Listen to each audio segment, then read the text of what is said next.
The Mythology of All Races. Volume 2. Eddic. Introduction. The Teutonic peoples in the early centuries of our era were found over a considerable part of Central Europe, north of the Rhine and the Danube. They also stretched farther northwards and had occupied Denmark and a great part of the Scandinavian peninsula from prehistoric times. In the 5th century began those movements of the Teutonic tribes which led to their occupation of the Roman Empire. Ethnology divides the Teutons into 3 groups: the High Germans in Middle and Upper Germany, Switzerland and Austria, the Low Germans, including the North Germans, Flemings, Dutch, Frisians and Anglo-Saxons, and the Scandinavians of Denmark, Sweden, Norway and Iceland. The religious beliefs of this widespread people are known to us imperfectly, and while all of them must have had a common religious heritage, one of the chief problems of religion and mythology is to decide how far all the various tribes had the same deities, the same beliefs and customs, the same myths. Very different views are advocated as solutions of this problem. What is known from classical observers regarding Teutonic religion, from archaeological remains, from notices in the lives and writings of Christian missionaries, from survivals in folk custom and folk belief, from ecclesiastical laws, is of the highest importance. From these sources we gather that, on many matters, there was much similarity of belief and practice, but there are many others on which it is impossible to come to a definite conclusion. While we may speak within limits of Teutonic mythology, strict exactitude should rather speak of Eddic mythology, the myths found in the Eddas, for detailed myths can hardly be said to have survived elsewhere. These myths belong to Iceland and Norway, possibly also to Sweden and Denmark. How far any of them belong to other branches of the Teutonic people is a matter of conjecture. Here and there we have certain lines of evidence which suggest a common heritage of myth. Certain myths, however, belong solely to the Scandinavian regions where the Eddic material was native, just as do also the beliefs in certain gods and goddesses. The purpose of this book is to give an account of Eddic mythology, showing wherever possible its connections with that of other branches of the Teutonic stock. What, then, are the Eddas, and where and when were they composed? According to one manuscript of a work composed by Snorristerlison, 1178 to 1241, which came into possession of Brynjolf Sveinsson, Bishop of Skalholt in the 17th century, the work itself is called Edda. It deals, as we shall see, with Norse mythology. Sveinsson was also owner of a manuscript containing poems, many of which were cited by Snorri and used by him in compiling his work. From this connection, these poems now come to be called as Edda, or the Elder Edda, in distinction from the prose work which was styled the Younger Edda. The collection of poems was also called Saemundar Edda, from the belief that they were the work of Saemund the Wise, an Icelandic priest and collector of old poetry, who lived in the second half of the 11th century and died in 1133 AD. It is now generally known as the Poetic Edda. Different derivations of the word Edda have been suggested, but by many scholars it is now conceded that the word is the genitive of Oddi, the name of a homestead in Iceland, which was a seat of learning, and where Snorri was educated and lived for many years, and where Saemund had also dwelt for some time, if tradition speaks true. Hence, Snorri's book would be of Oddi, or the Book of Oddi. Another derivation much favoured is that Edda is from Opr, song, poem, and that the title of Snorri's work signified its contents and their purpose, that is, poetics or treatise of poetics. Snorristerlison was one of the most learned men of his time, a historian, a lover of poetry, of antiquities, of the traditions of the past, an able and gifted writer. His position in Iceland was one of great influence, and eventually he became chief judge and president of the legislative assembly there. He wrote or composed the Heimskringla, a series of sagas or stories of the lives of the kings of Norway down to 1177. The first part of the work, the Ynglinga Saga, is based on the old poem Ynglinga Tal, and shows how Odin and other deities were kings and chiefs, and how the Norwegian kings were descended from the Ynglings at Uppsala. Snorri's Edda is justly styled a manual of poetics. There had developed in the north not only special rules for the composition of poetry, but a special poetic language. In the latter, innumerable periphrases or kennings or kenningur had come into use, and without them poetry was now little thought of. Fortunately, the poems of the poetic Edda are remarkably free of such kennings, and in many other ways differ from the poetry of the skalds or court poets. The following examples of kennings may be given. Battle was storm of Odin. A ship was steed of the billows.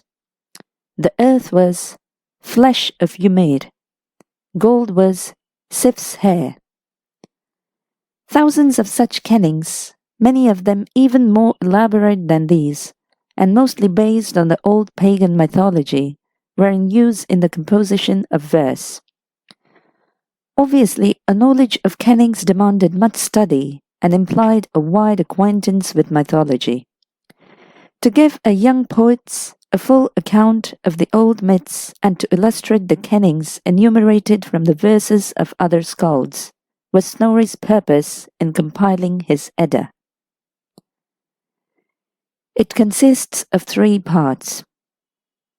The first of these, Gylfaginning, or Beginning of Gylfi, is a methodical account of the old gods and goddesses, the myths in which some of them figure, the cosmogony, and the final doom of the gods.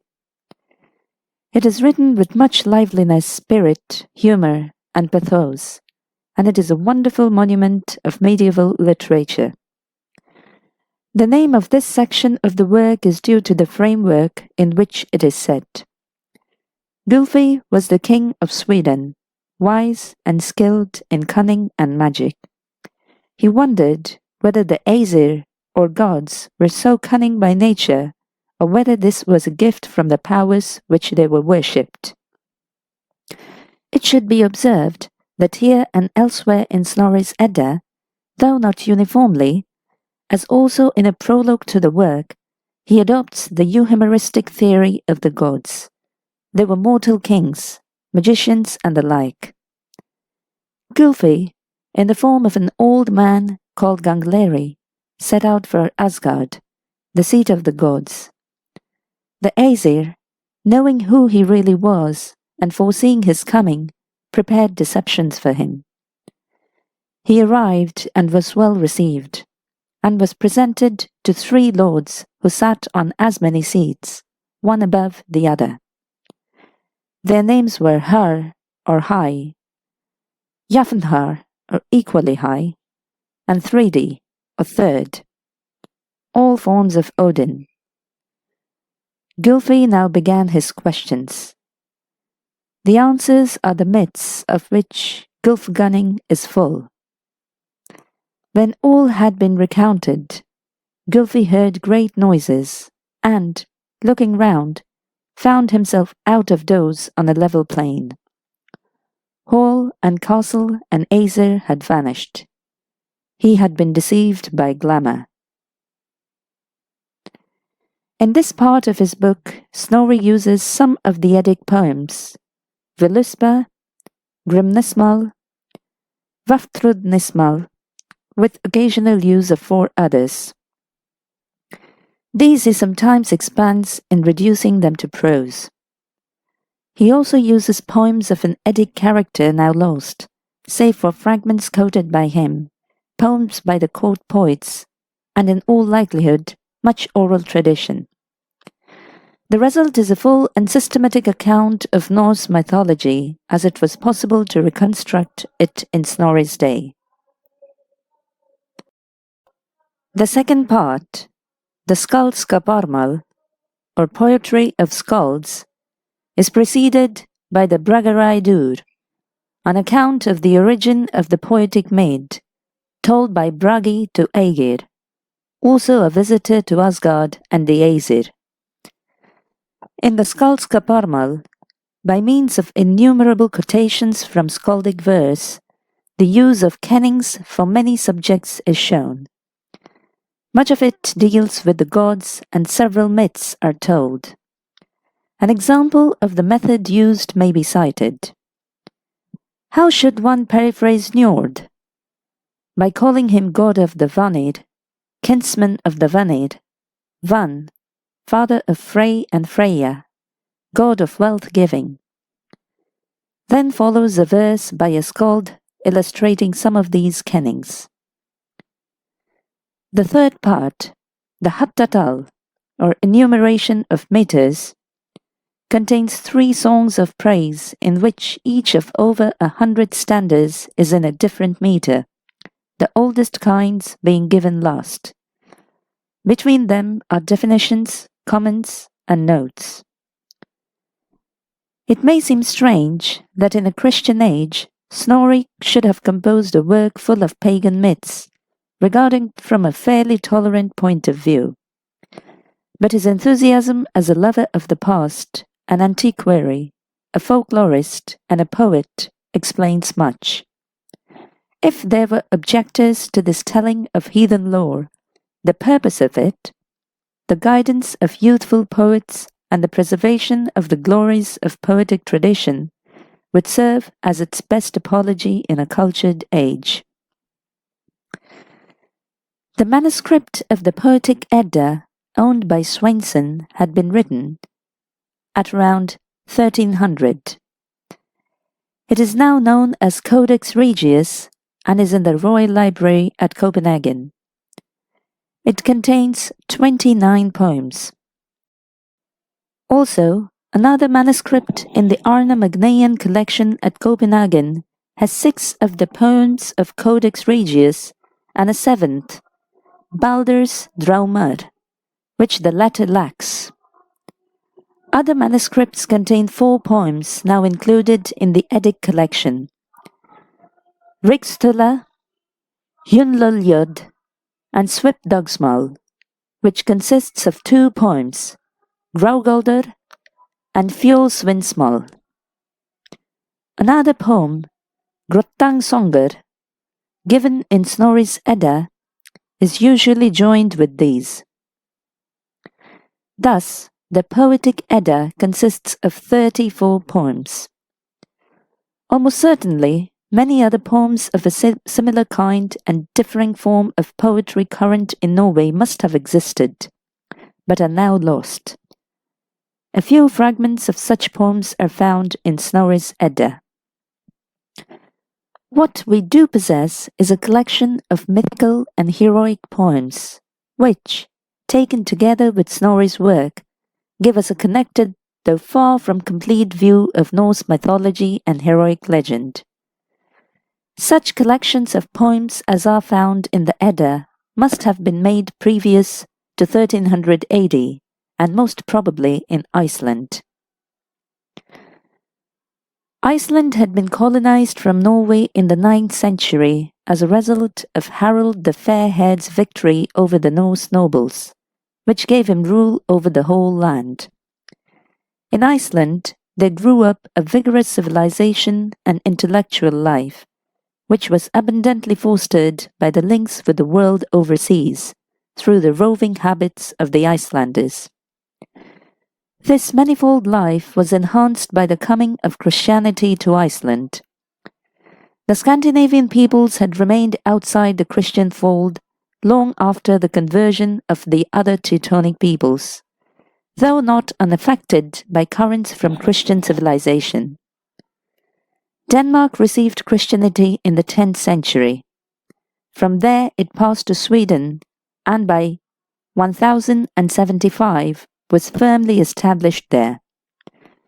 Norway was Christianized during the 10th and 11th centuries, and in the same period Iceland also became Christian. Very different opinions are held regarding the date and place of composition of the Eddic poems. Probably many of them belong to the pagan period, that is, before 1000 AD. None of them were composed before 800 AD, and only a few belong to so late a time as the 12th century.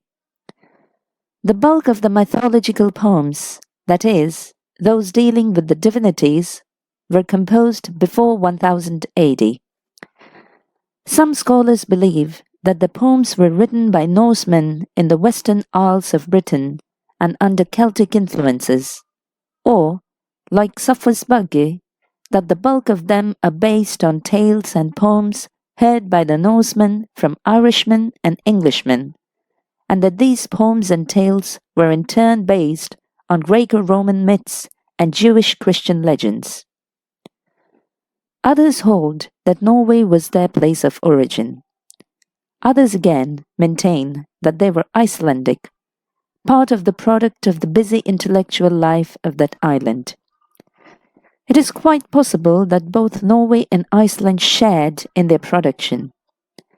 Two of the heroic poems, Altlamal and Atlakvita, were ascribed to Greenland in the 13th century manuscript. The authors of the Eddic poems are quite unknown. The poems are divided into two groups: mythological, stories in which the divinities are the chief personages, and heroic. The former are almost certainly based on native traditions regarding the gods. On the other hand, the material of the heroic poems is not Scandinavian, but was carried to Norway from Denmark and Germany, and freely worked upon by the poets. One peculiarity of the Eddic poems is that they are not descriptive.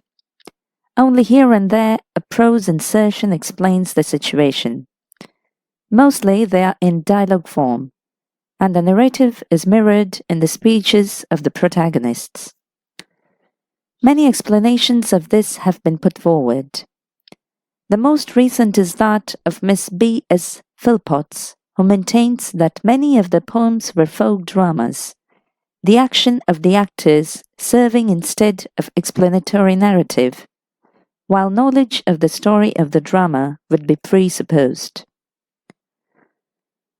Of the mythological poems, Voluspa stands first. It is spoken by a Volva Osiris, perhaps one raised from the dead for that purpose by Odin, whom she seems to address. She gives an account of the origin of the world, of men, of dwarfs, of the early days of the gods, and then passes on to a prophecy of the doom of the gods, preceded by the death of Balder. The poem is impressive, though its meaning is occasionally obscure, and it seems probable that a much shorter original poem was added to and edited at different times. In certain poems, Odin figures prominently. Vafthrudnismal tells of his questions to the giant Vafthrudnir, the answers forming a kind of cosmogonic encyclopedia. Grimnismal is of the same character, though here Odin himself as Grimnir set between two fires by King Geirrod, gives the information to Geirrod's son Agnar, and in the end vanishes, while King Geirrod dies on his own sword.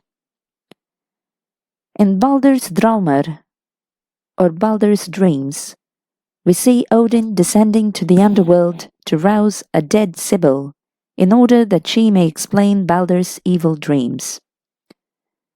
Havamal is a compound of several poems, in two of which ethical advice or proverbial wisdom is given, presumably by Odin. The poem also tells of Odin and the daughter of Billing, of his obtaining the poetic maid from Gunnlod, a giant's daughter, and of his gaining runes. In other poems, Thor is the chief protagonist. Humiskvita tells us how he sought a huge kettle from the giant Humir, and how he caught the Midgard serpent when fishing with the giant. In Thrumskvita, Thor, disguised as Freya, whom the giant Thrym desires as his wife, deceives the giant and slays him with his hammer, which the giant had stolen. Alvismal tells how the dwarf Alvis desired Thor's daughter as his wife. Thor demanded that he should recite the various names given to different objects by gods, elves, giants, dwarfs, men, etc., and thus kept him talking till sunrise, which is fatal to dwarfs. In Lokasenna, though Loki is the chief speaker, Thor appears towards the end of the poem and forces him to cease his slanders against the gods and goddesses. Both Thor and Odin, as Harbard, figure in Harbard's Slöjd.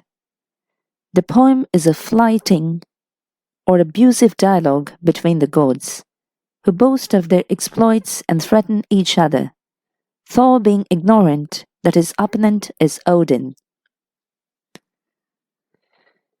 Skirnismal is the story of Frey's passion for the giantess Gerd, and tells how his servant Skirnir also was sent to seek her for the god. In Hyndlelyod, Freya, mounted on a boar, her lover Ottar in disguise, seeks the wisdom of the seeress Hyndla to learn the descent of Ottar.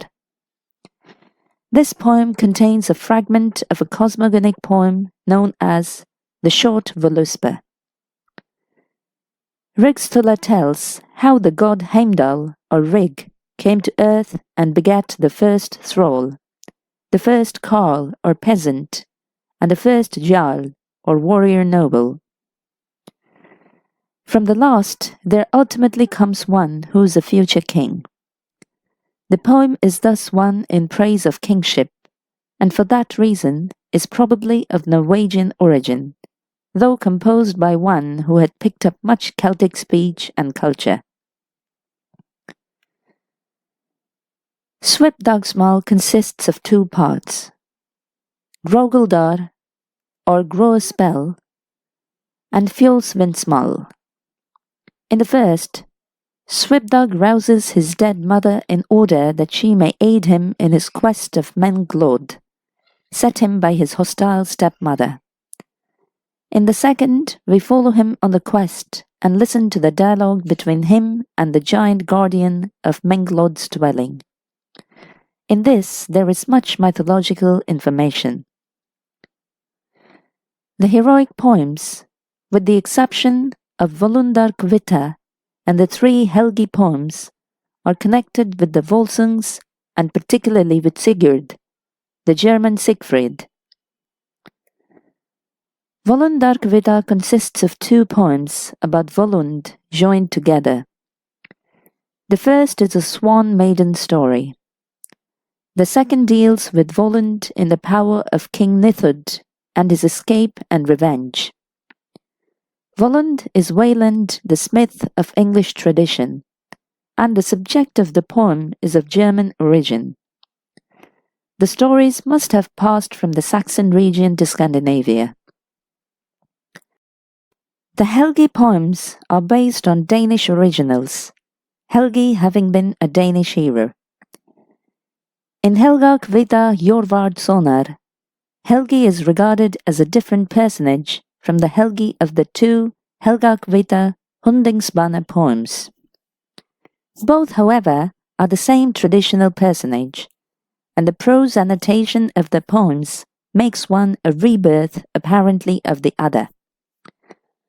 The poems tell the adventures of the heroes, chiefly in avenging their fathers, and their love of Valkyries, who are also daughters of men, Svava and Sigrun. The remainder of the poems, 16 in number, are devoted to various episodes of the story of the Volsungs. Some of the poems of the skalds of the 9th and 10th centuries deal with mythological subjects and contain references to the deities or to myths about them. The authors of these poems, as distinct from the Eddic poems, are known to us by name. A convenient collection of these, with text and translation, will be found in the Corpus Poeticum Boreale of G. Vigson and Frederick York Powell. From the Icelandic sagas, much information regarding religion and folklore is derived. These sagas are stories of a historical or biographical kind, though history and biography are often fictitious. Before they assumed written form from the mid-12th century onwards, sagas had formed a favorite entertainment at festive gatherings, told orally by a skilled storyteller. Another source of information is the Gesta Danurum, or Historia Danica of Saxo Grammaticus, especially the first 9 books. Saxo was a Danish scholar living in the 12th century, and he was incorporated in his work both Danish and Norse materials, sagas, history, poems, and myths. Where myths of the gods are concerned, Saxo regards these deities from a euhemeristic point of view, as we shall see presently. The Teutonic religion in general, the sources are wider, but contain little regarding mythology. The classical writers, especially Tacitus in his Germania and Annales, are first. Inscriptions with names of deities from altars and other monuments in the Romano-German area supply more information. There are also many scattered notices in ecclesiastical and other writings, lives of saints, and histories, example, those of Bede or Gregory of Tours. Laws, secular and ecclesiastical, canons of councils and synods, the penitentials, as well as passages of sermons, yield abundant evidence regarding surviving pagan customs and beliefs. Place and personal names, names of plants and the like, have also been found significant. And, in general, folk customs, folklore, and folk stories, if critically regarded, can be used as sources of information regarding the distant past. Although the chief, if not the only source for mythology is contained in the Eddas, it is impossible to treat the subject without reference to what is known or can be deduced regarding the beliefs of the Teutonic people outside Scandinavia. Taking the myths themselves, some are nature myths, and the meaning of a few at least lies on the surface. Many writers on the subject of Eddic mythology have been tempted to give elaborate explanations of all the myths in terms of natural phenomena.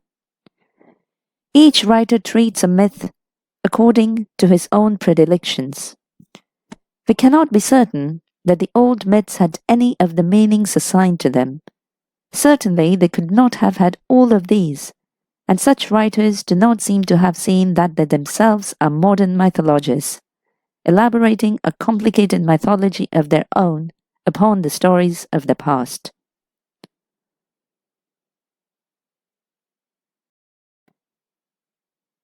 Eddic Mythology. Chapter 1. The Gods. A General Survey. A stanza of the short Voluspa in Hyndluljóð says that 11 of the gods remained when Baldur's corpse was laid on the funeral pyre. Snorri also says that the number of the gods is 12, but this is merely a round figure, not borne out by other references in his work. Thus, in the account of the gods which follows this statement, 14 are named. These are Odin, Thor, Baldur, Njord, Frey, Tyr, Bragi, Heimdall, Hod, Vidar, Vali, Ul, Forseti, and Loki. At the beginning of the Bragareidur, Snorri enumerates the gods present at a banquet, and, including Odin, names 13 of them. Baldur is omitted, and Hoenir appears in place of Hod. The prose introduction to Lokasenna names Odin, Thor, Bragi, Tyr, Njord, Frey, Vidar, and Loki.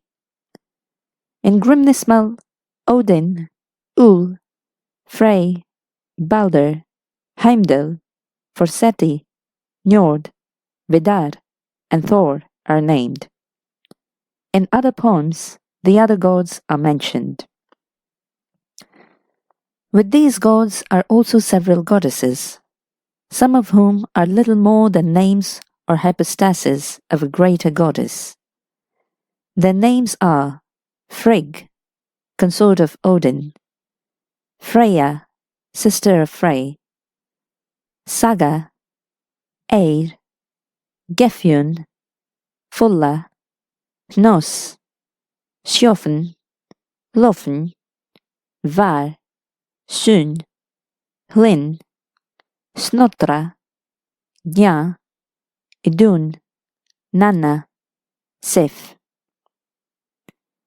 Besides these, 2 local goddesses, Thorgerd Holgabrud and her sister Irpa, are mentioned in Kaparmal and in some of the sagas. Other more or less divine beings are mentioned occasionally. Vili and Ve are brothers of Odin, and form a kind of creative triad with him. A similar triad is that of Odin, Hoenir, and Lodur. They are also subordinate gods, regarded as servants of the higher deities. Example, Skirnir and Hermod. Aegir, not counted among the gods, is yet a god of the sea. A giant, however, rather than a god. Ran is his consort. Then again, Hel is a somewhat vague female personification of the underworld. Some of the gods are married to giantesses, who, as their consorts, are reckoned with the deities. Frey to Gerd, Njord to Skadi, Odin to Jord, or Earth, co-wife with Frigg. Such nature objects as the sun, personified as Sol, and one of the 2 beings who follow the moon in the sky, that is, Bil, are also reckoned among the goddesses by Snorri. We do not know that all these deities were worshipped together in Norway and Iceland. Indeed, for many of them no evidence of a cult exists. Some may have been local divinities. Some are regarded as creations of the Skalds. Among them all, Odin, Thor, and Frey are preeminent. But, as we shall see, the precise significance of Odin's position in relation to Thor requires elucidation. In Snorri's Edda, Odin is head of a court or assembly of divinities. Their common home is Asgard, but most of them have a separate abode, as appears from Grimnismal, here followed by Snorri. We now inquire whether any of these deities were known in other parts of the Germanic area outside Norway and Iceland. For Denmark and Sweden, we depend mainly on Saxo Grammaticus and Adam of Bremen, the 11th century historian. Saxo may be assumed to speak for the pagan past of Denmark, though he uses Icelandic sources to some extent in his curious account of the legendary history of that country. He has a conception of the gods as gods, though he generally tends to visualize them from a euhemeristic standpoint, as kings, magicians, and the like. He mentions Othinus, or Odin, chief of the gods, whose rule, with that of the other gods, extended over Denmark, Sweden, and Norway, but who used to sojourn more continually at Uppsala. Odin is also called Ugerus, Norse Ug. Other deities named are Frey, or satrap of the gods, whose seat was at Uppsala, Thor, Balder, Hotherus, or Hod, Ullerus, Ul, Freya, Frigg, and Nanna. Loki may be represented by Ugarthilochus, or Utgard Loki. Proserpina may stand for hell. Adam of Bremen describes a sanctuary at Uppsala with images of Thor, Woden, and Fricko, of Frey. The other Eddic deities are not mentioned by these or other writers about the Danes and Swedes, though Procopius speaks of Ares as a Scandinavian deity, that is, Odin or Tyr.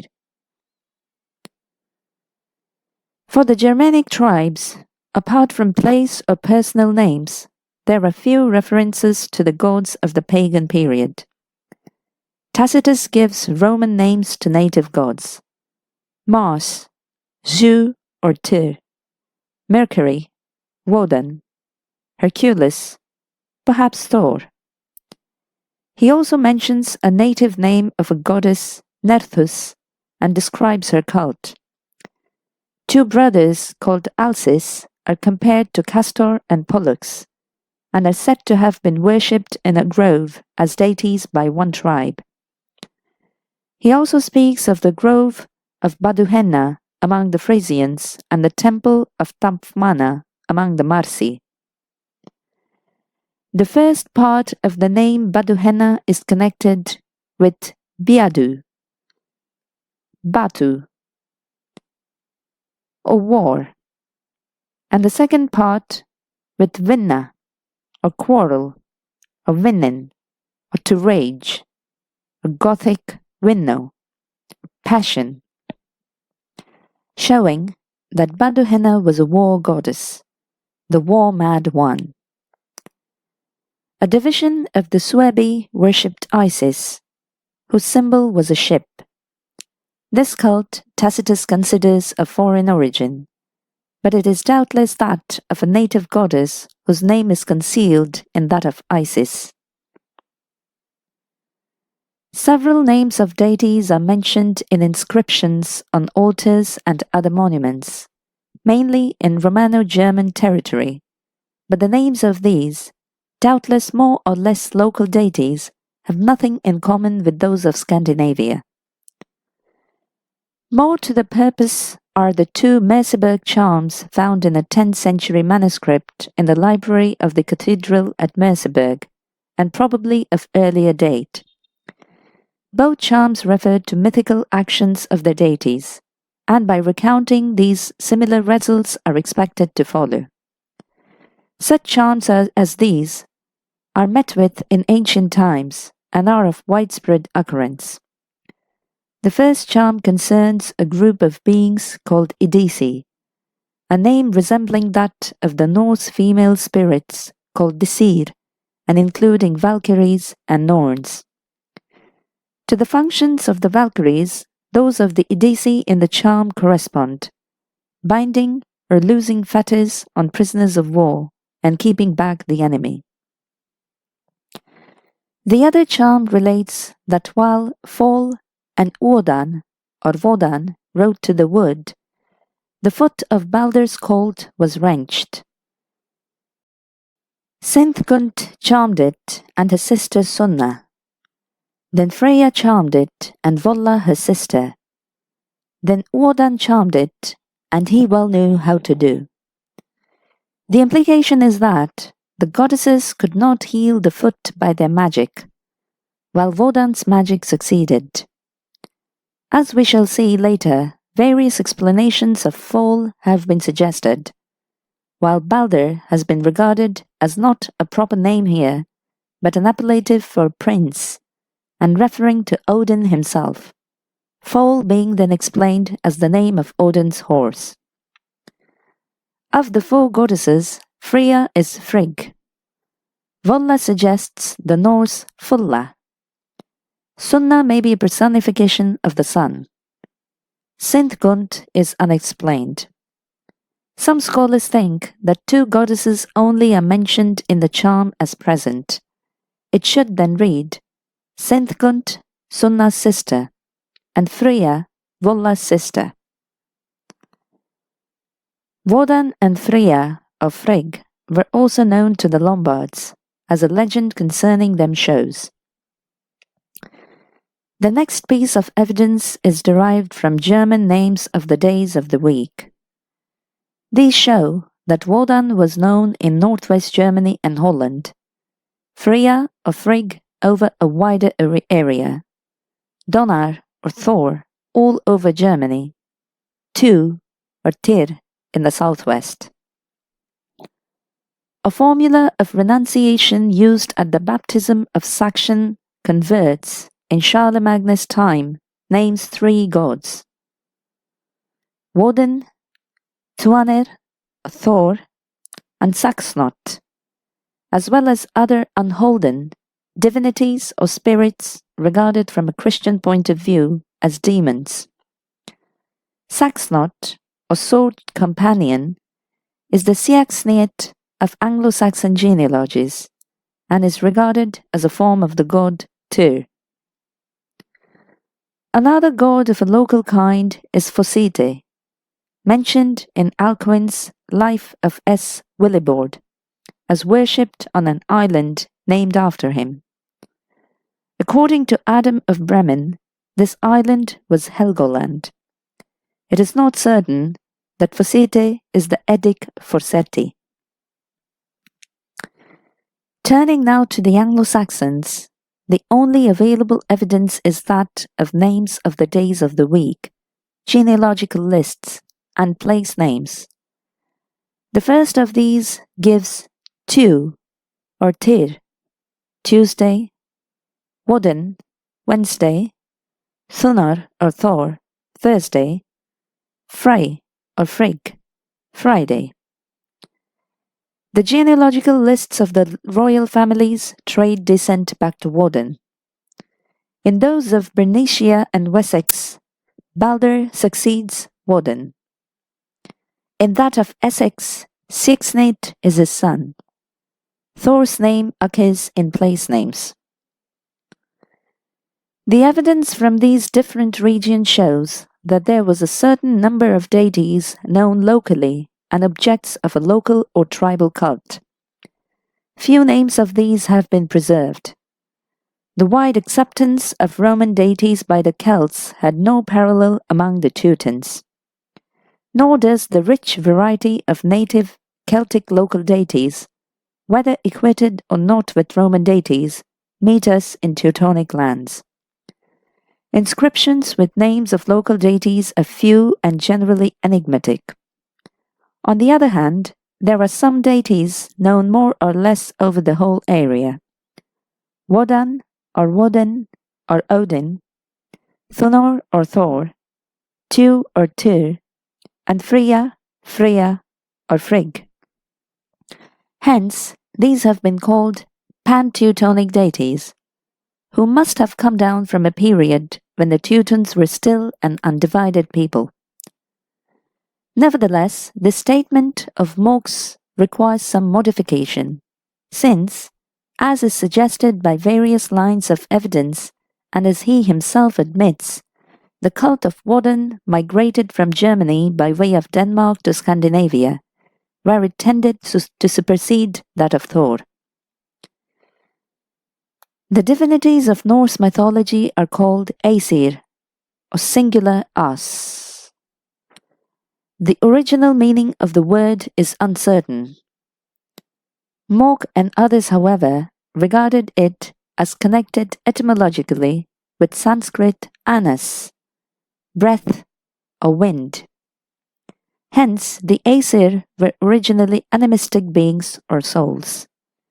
Odin, as leader of the host of the dead, belonged to the Aesir. But as his rank became higher and more divine, so the word As, as applied to him, assumed the meaning of God, and all gods associated with Odin were known as Aesir, Odin being Ustr Asa, mightiest of the Aesir.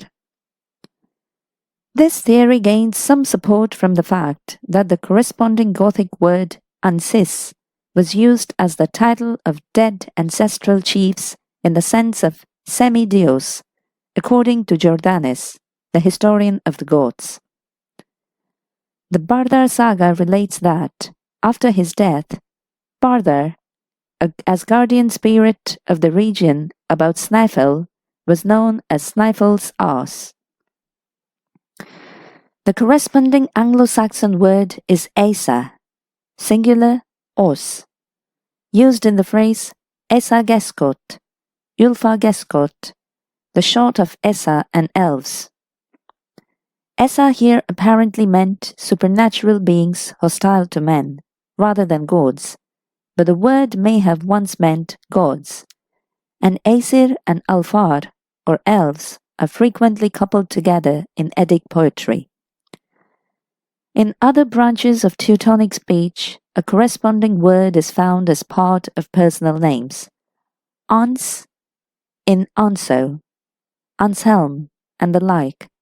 Saxon and Os in Oswald, Oslaf, Osdag. Among the Aesir were included certain deities, Njord, Frey, Freya, and possibly others, called connectively Vanir. These were once opposed to the Aesir, according to certain myths. They were deities of wealth, fruitfulness, trade, and prosperity, and their name may be connected with words meaning bright or shining.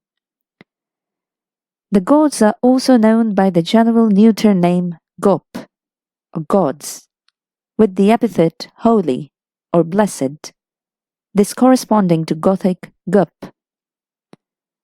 Under Christian influence, the word became masculine. Other names applied to the gods are Regin, the word signifying decreeing and deciding, hence perhaps counselors. Voluspa speaks of all the Regin assembling at the seat of judgment to take counsel. In Havamal, Alvismal, and Humexquita occurs the word Gin Regin, the high or holy gods, and in Alvismal, Upregin is used with the meaning the gods above. In the two passages of Alvismal, where Gin Regin occurs, the word may signify the Vanir. Still another term for gods is Tivar, or shining ones, related to Sanskrit devas. It occurs in some of the Eddic poems. The forms Sig Tivar, Val Tivar, battle gods, also occur. For some reason not quite clear, gods are described as opt ok bond, fastenings and bands, or fetters.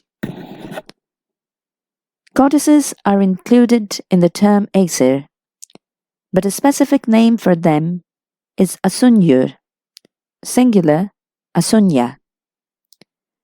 Generally speaking, the gods of Eddic mythology are conceived under anthropomorphic forms, yet distinguished from men in different ways. Noble or princely men were sometimes regarded as gods.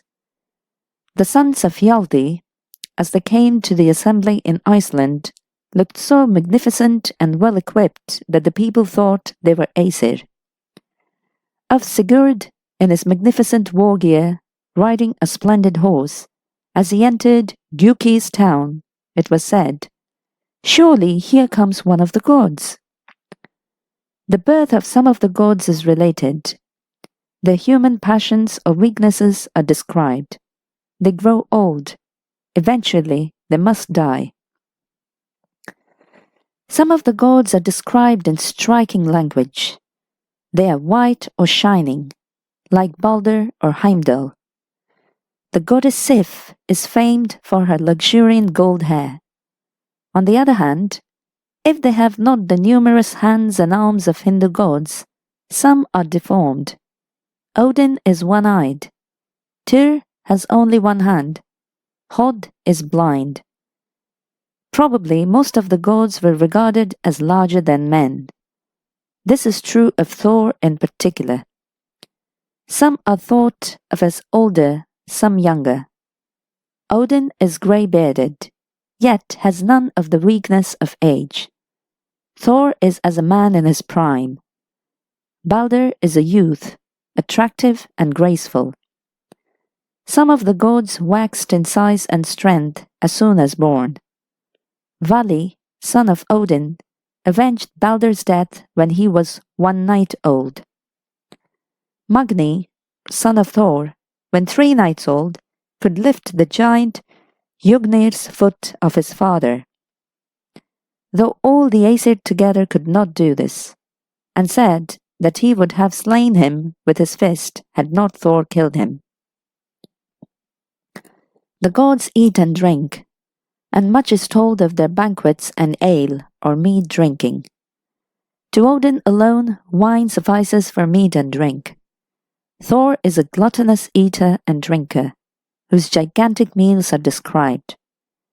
Though the gods are longer lived than men, they are not absolutely immortal, and their long age or renewed youth depends upon eating the apples of immortality guarded by Idun. To give immortal youth may originally have been the purpose of Odrorir, the magic mead of poesy. Yet the gods are doomed to destruction, and the death of Balder is recounted. Meanwhile they are subject to wounds, and Frey falls sick of love. The gods have preternatural powers, knowledge, and strength, but sometimes this strength seems to depend on certain possessions. Example, Thor's hammer, girdle of strength, and gloves. Odin can overlook the worlds, but only when he sits on his heaven throne. Skirnismal shows that when Frey sat thereon, he had the same far vision. Magical powers were inherent in the gods. Vanishing suddenly, transformation into other forms, human or animal, the production of glamour, and the like. Though they can move quickly from place to place, swift flight depends on a falcon's plumage or feather trace. Fjaðrhamr, which belongs to Freya or Frigg, but is put on by others. Example, Loki. They are often described as riding, and their horses are famous steeds. They ride through air and sea and on land, or daily to the place of judgment. Earth shakes when they ride. Freya rides on a boar, but she has also her wagon drawn by cats. Thor is famed for his wagon drawn by goats. Like mortals, the gods are subject to passions. They are mild or blithe. Their laughter is mentioned. They are joyous, but sometimes they get angry, and then their wrath is terrible, and especially is this true of Thor. They are subject to the passion of love, and besides their consorts, Odin and Thor have other wives or mistresses. In many other ways, the life of the gods reflects that of men. As described by Snorri, Odin, as chief of the gods, has a court which resembles that of earthly kings. The gods meet for counsel and judgment in the Thing, the Scandinavian assembly for the discussion of important matters and for the making of laws and giving of decisions. Snorri describes their riding daily over Bifrost, the rainbow bridge, to the well of Urd, where they hold a tribunal. In the stanza which he quotes from Grimnismal, and which seems to refer to this, Thor is said to walk when he goes to give dooms at the Ash Yggdrasil, beneath one of the roots of which is Urd's well. The gods delight in banquets and feasting, in song and games of skill. They are fond of fighting, and some of them follow the chase. The goddesses spin and weave. One of them, Gefjun, plows. They have servants, messengers, and cupbearers. The Aesir dwell in Asgard, and the Vanir dwell in Vanaheim. The Alfar in Alfheim, the giants in Jotunheim. Asgard is the heavenly home of the gods, but in Snorri's euhemeristic account, it is in the center of the earth, perhaps on a mountain, its top reaching to the heavens. Gods also dwell on mountains. The poetic account in Grimnismal of the separate abodes of individual gods is probably due to skaldic fiction rather than to popular belief. The rank and functions of the gods vary, but these will be discussed in dealing with them separately. It should be noted, however, that in describing some of the gods, Snorri uses a kind of formula.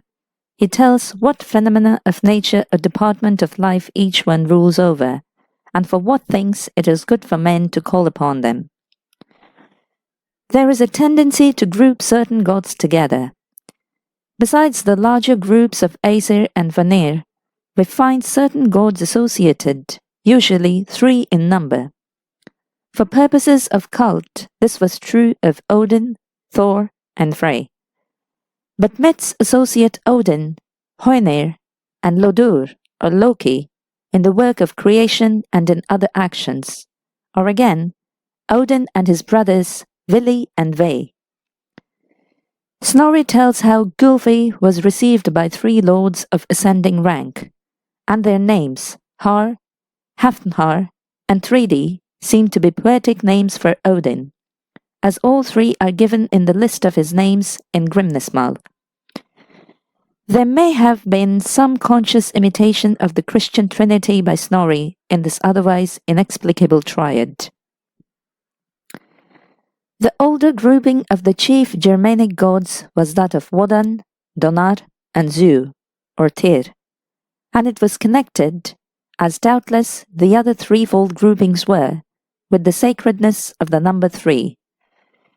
It appears again in the Germanic theogony as reported by Tacitus in speaking of the progenitors of gods and men, the third member of the triad being a group of 3, Tuisto, Mannus, and the 3 sons of Mannus. Corresponding to these in Eddic mythology are Buri, Bor, and Bor's 3 sons, Odin, Vili, and Ve. The same threefold grouping is seen in the 3 Norns, 3 swan maidens, as in the Volund story, 3 groups of Idisi in the Merseburg charm, and 3 groups of Valkyries, as in Helkagvita Jorvad Sonar. The relations of gods and men is generally that of interest and help on the one hand, and of dependence, exhibited by prayer and sacrifice, on the other. Certain offences or kinds of conduct seem to have been regarded as punishable by the gods. Myths speak of their coming and going among men, to help them or to take part in their affairs, as Odin does in battle. This was symbolized in ritual, the procession of a divine image in a wagon, Frey, Nerthus, in which, as Tacitus says, the actual deity was believed to be present. Chapter 2.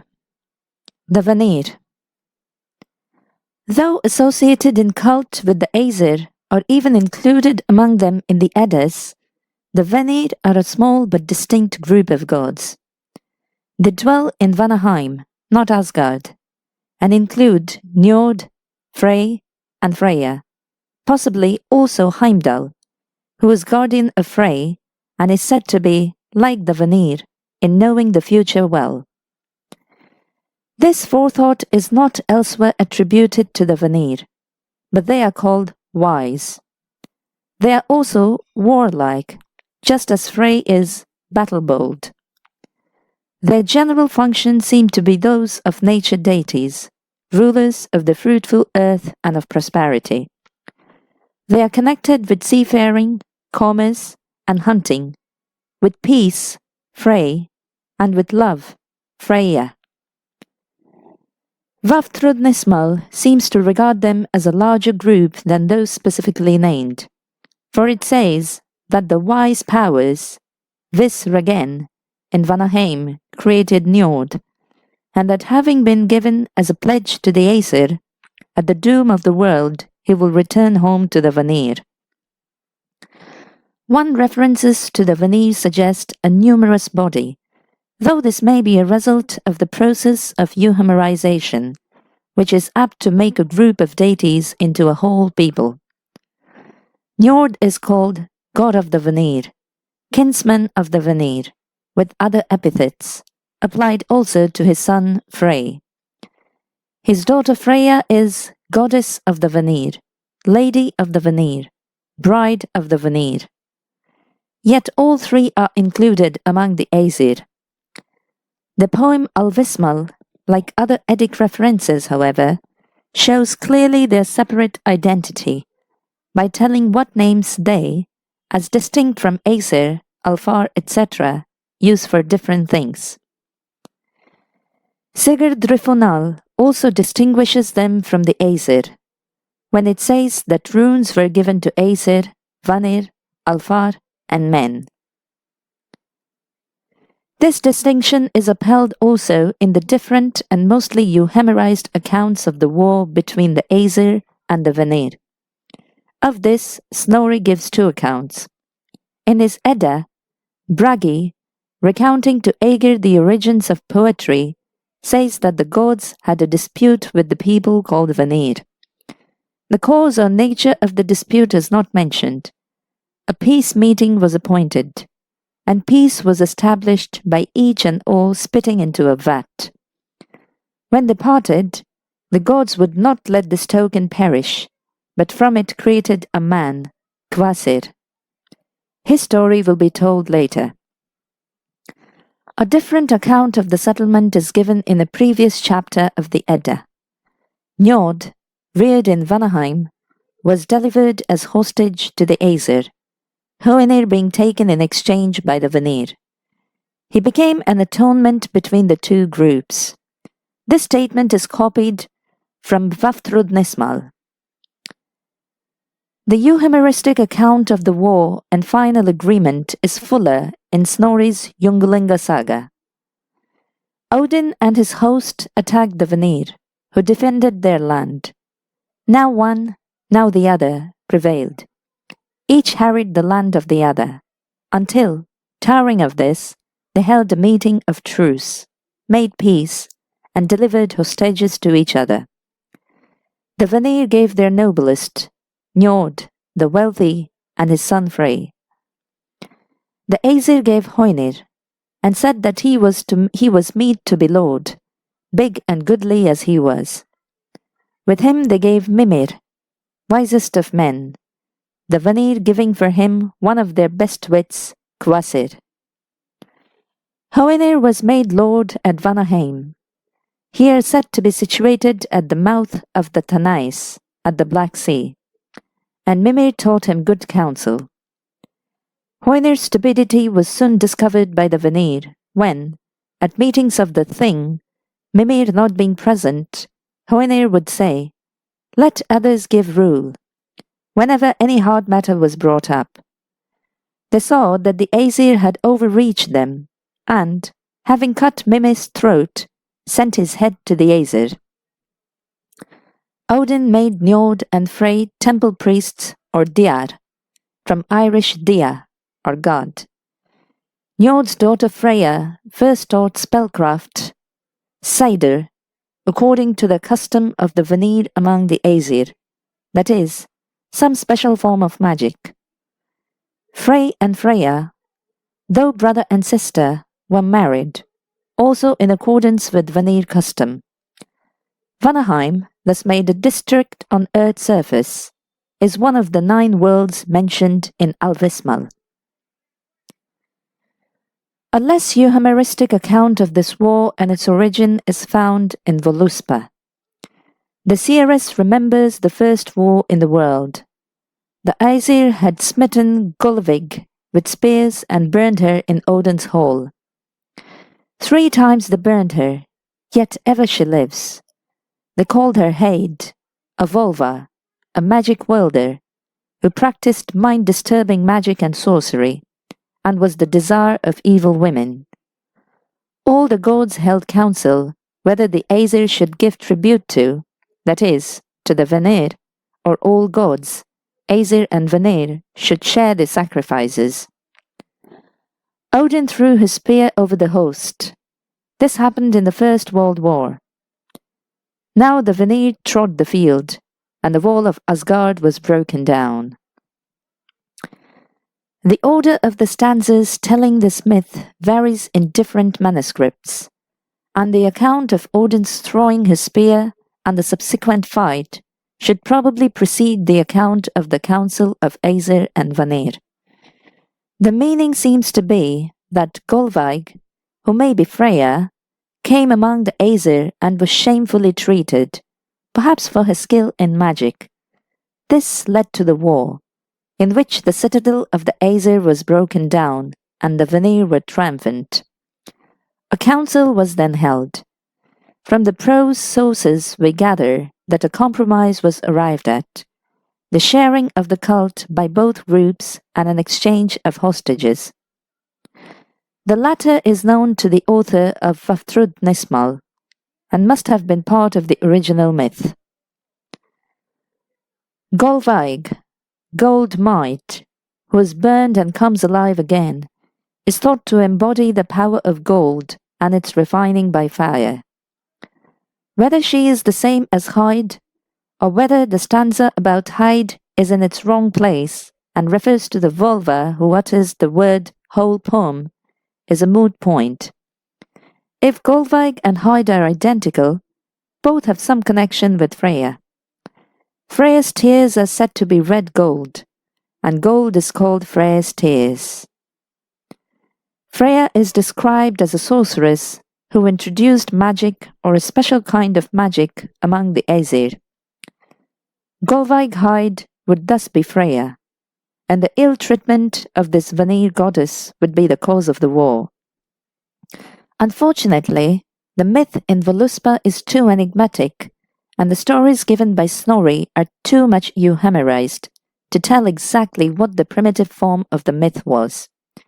Whether, as asserted by Mullenhoff, it meant that by gold the gods were corrupted or endangered, like heroes of sagas, is problematical.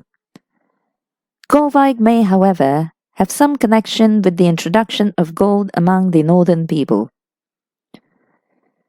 This myth of a war between groups of gods, or of these regarded more or less as mortals, seems to reflect the opposition of rival cults and their upholders, one recently introduced and gaining popularity, but opposed by the supporters of the other. At last, after violent conflict, a compromise was effected and both cults now existed side by side. The groups of deities are linked together, but their separate origin is never quite forgotten. Which group of gods was first in the field?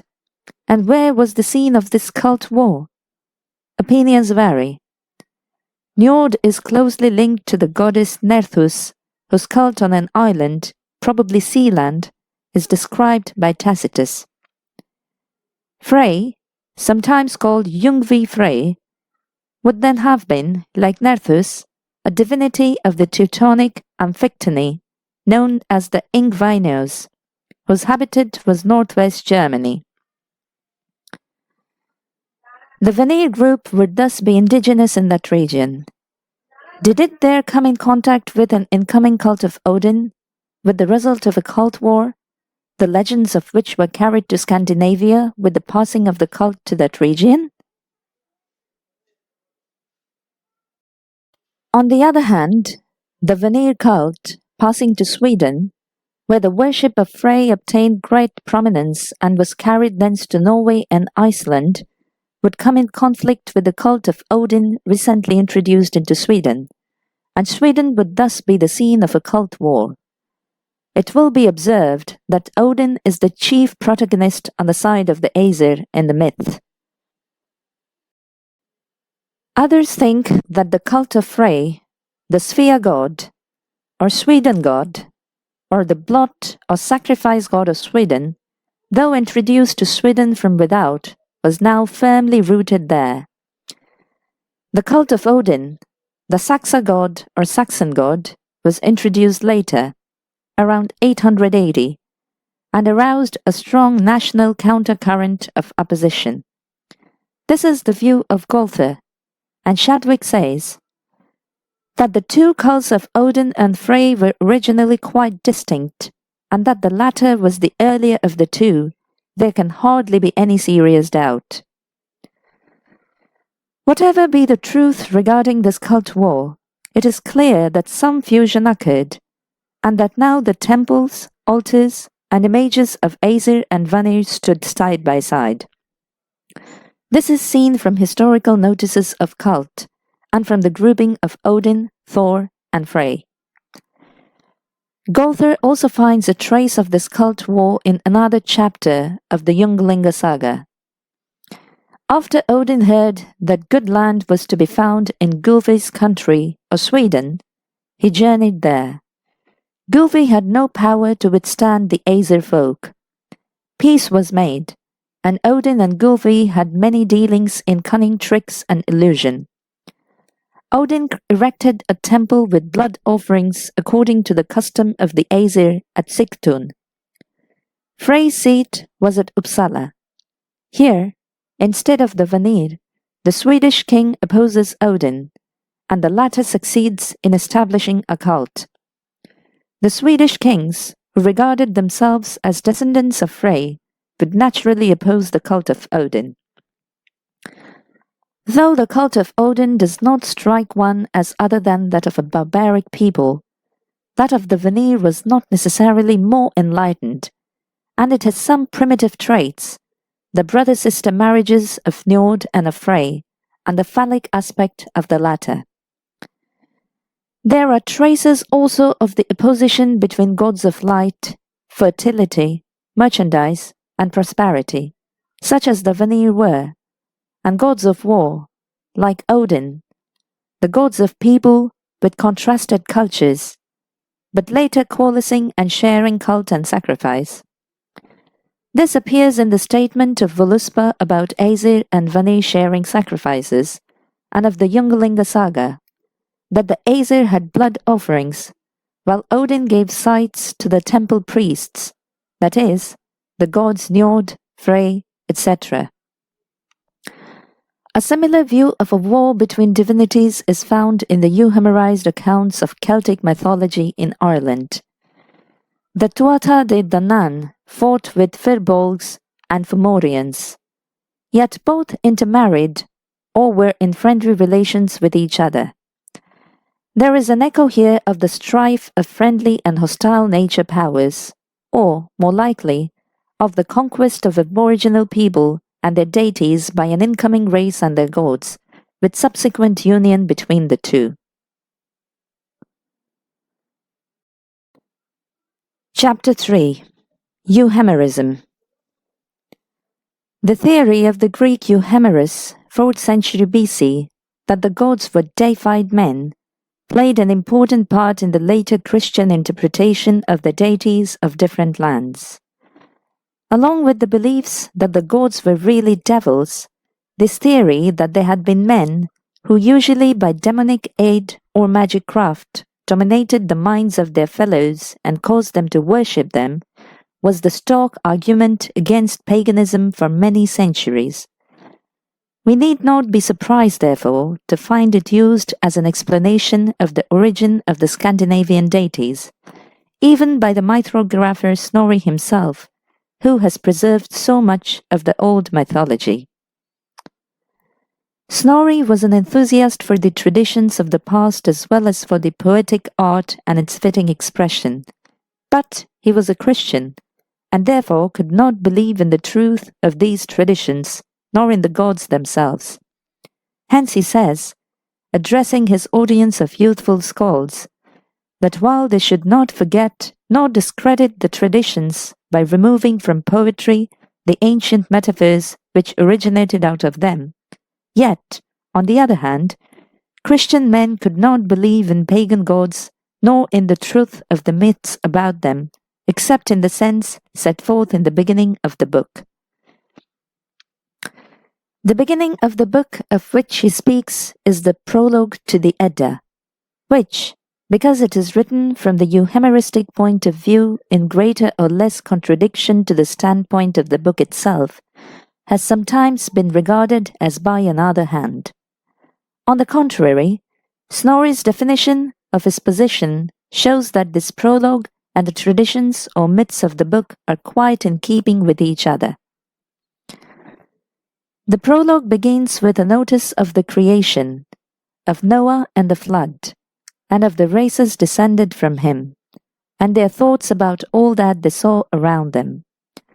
The world is divided into three parts: Africa, Europe, and Asia. The center of the earth, Troy or Turkland, is in Asia, best of homes and haunts. Here we notice the influence of the classical tradition of Troy, as distinct from the general medieval view, as in Dante, that Jerusalem was the center of the earth. In Troy were 12 kingdoms and one high king. In the stronghold were 12 chieftains, and one of these, Munon, or Agamemnon, had a son, Tror or Thor, by Troan, daughter of Priam. At 12 years old he had attained his full strength, and went forth over all the earth, slaying berserks, giants, dragons, and beasts. He married the prophetess Sibyl, whom we call Sif. From him, strangely enough, and certainly in contradiction to what is said in the Edda, through a long line of descendants, came Woden, whom we call Odin, a man famed for wisdom and every accomplishment.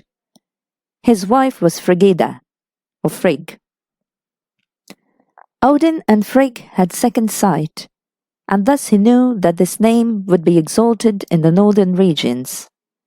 With a great multitude, he journeyed out of Turkland, wandering over many lands, where he and his people seemed more like gods than men. At last they came to Saxland, where Odin abode long, taking possession of the land. In it he set 3 of his sons to rule: Vegdeg, Beldeg, or Balder, and Sigi, from whom came the Volsungs. Odin now made his way northwards to Reygothland, or Jutland, where he set his son Skjold, ancestor of the Skjoldings, or kings of the Danes. Going still farther north, Odin came to Sweden, then ruled by Gulfi. When Gulfi heard of the coming of these Aesir, or men of Asia, he met them, offering Odin such power in his kingdom as he himself wielded. Learned medieval etymology thus connected the Aesir with Asia. Snorri says that well-being, good seasons, and peace followed on the footsteps of Odin and the Aesir. Men believed that these were caused by them.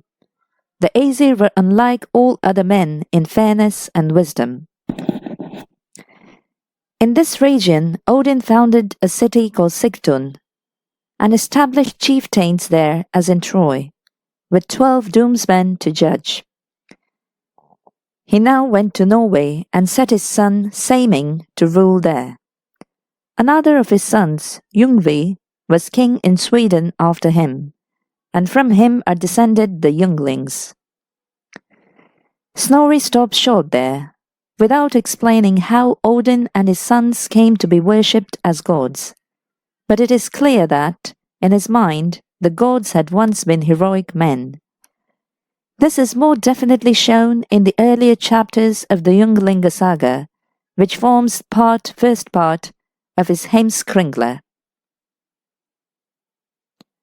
Here it is said that a great river, Tanais, flows from the north over Sweden to the Black Sea, dividing Europe and Asia. To the east of it is Asaheim, the land of the Aesir. Its chief city is Asgard, the Troy of the prologue to the Edda. Here a great chieftain, Odin, dwelt. It was a place of blood offerings, with 12 temple priests, who ruled the sacrifices and judged between men. They were called Diar, or Drottnar, and all men were bound to their service. Odin was a great warrior and far-travelled, who conquered many realms and was always victorious. He went west and south, even to Saxland, where he set his sons to rule. Thence he journeyed north to an island called now Odin's Island, in Fionn. Afterwards he went to Gylfi's land and made peace with him. Gylfi knew that he could not withstand the Aesir, who were mightier than he, especially in magic. Odin abode at the Low and made there a great temple. This he called Sigtun, and here he gave their abodes to the temple priests. Njord dwelt at Noatun, Frey at Uppsala, Heimdall at Himniborg, Thor at Trodvang, Balder at Breidablik. Having told how Odin and the Diar taught crafts to the north countries, Snorri gives details of Odin's superiority in many things, especially magic, an account of which will be given in chapter 4. Hence he grew famous. He taught much of his cunning to the temple priests, who were now next to him in magic and craft. Others got knowledge of this magic, and so it spread far and wide and lasted long.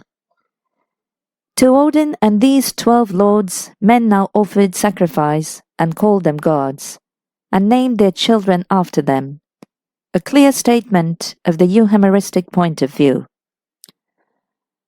Odin settled laws and arranged how the dead were to be burned with their goods, so that they might come to Valhall. All over Sweden, men paid Odin tribute, but he was bound to keep their land from war, and to sacrifice for them for a good year. At last he died in his bed in Sweden, but was marked with a spear point, claiming as his own all who died by weapons. He said that he would go his way to Godheim, and were welcome all his friends. The Swedes thought that he had gone to the Asgard of old days, there to live forever. So began anew the worship of Odin and vowing of vows to him. The Swedes believed that he showed himself to them in dreams before a battle. To some he gave victory, others he bade come to him, and either lot was held to be good.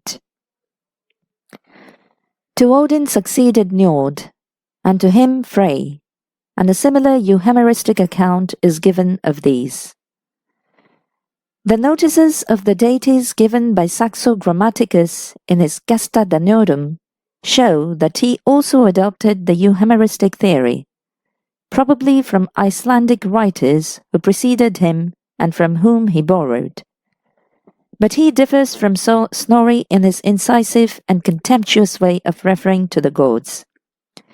He has none of Snorri's irony or wit or delight in the humour of a story, none of his interest in preserving traditions intact. To him the gods were mortal deceivers and magicians. There had been in old days 3 races of such magicians.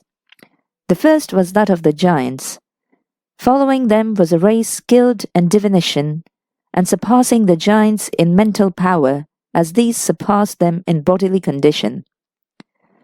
Constant wars for supremacy were waged between them, till the second race subdued the first, and gained not merely rule, but also the repute of being divine. Both races were skilled in the art of delusion and in appearing to change their form or that of others. The third race, springing from the union of the two others, had neither the bodily size nor the skill in magic of their parents, yet they gained credit as gods with those deluded by their magic. The second race is apparently the Aesir, but the third is more obscure, and perhaps Vanir, or Alfar, or dwarves are intended. The passage, however, is far from clear, and is not connected with what is presently said of Odin and other deities. According to Saxo, the gods first dwelt in Byzantium, which here stands for Asgard, in a senatus divinus or collegium. This resembles Snorri's account of the temple priests.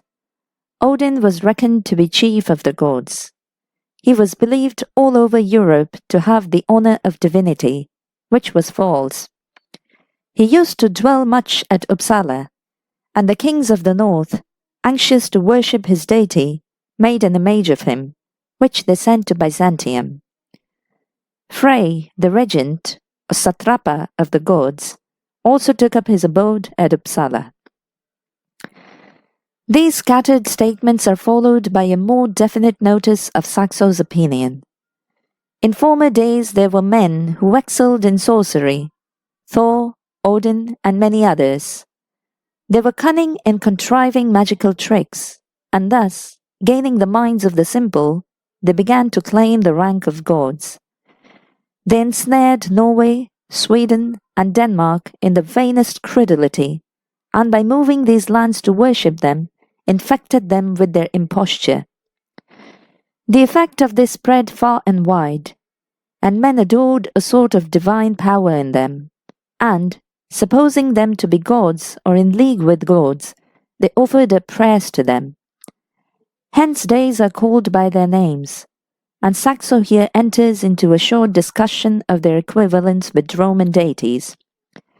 He concludes by telling his readers that they will now know to what kind of worship their country once bowed the knee.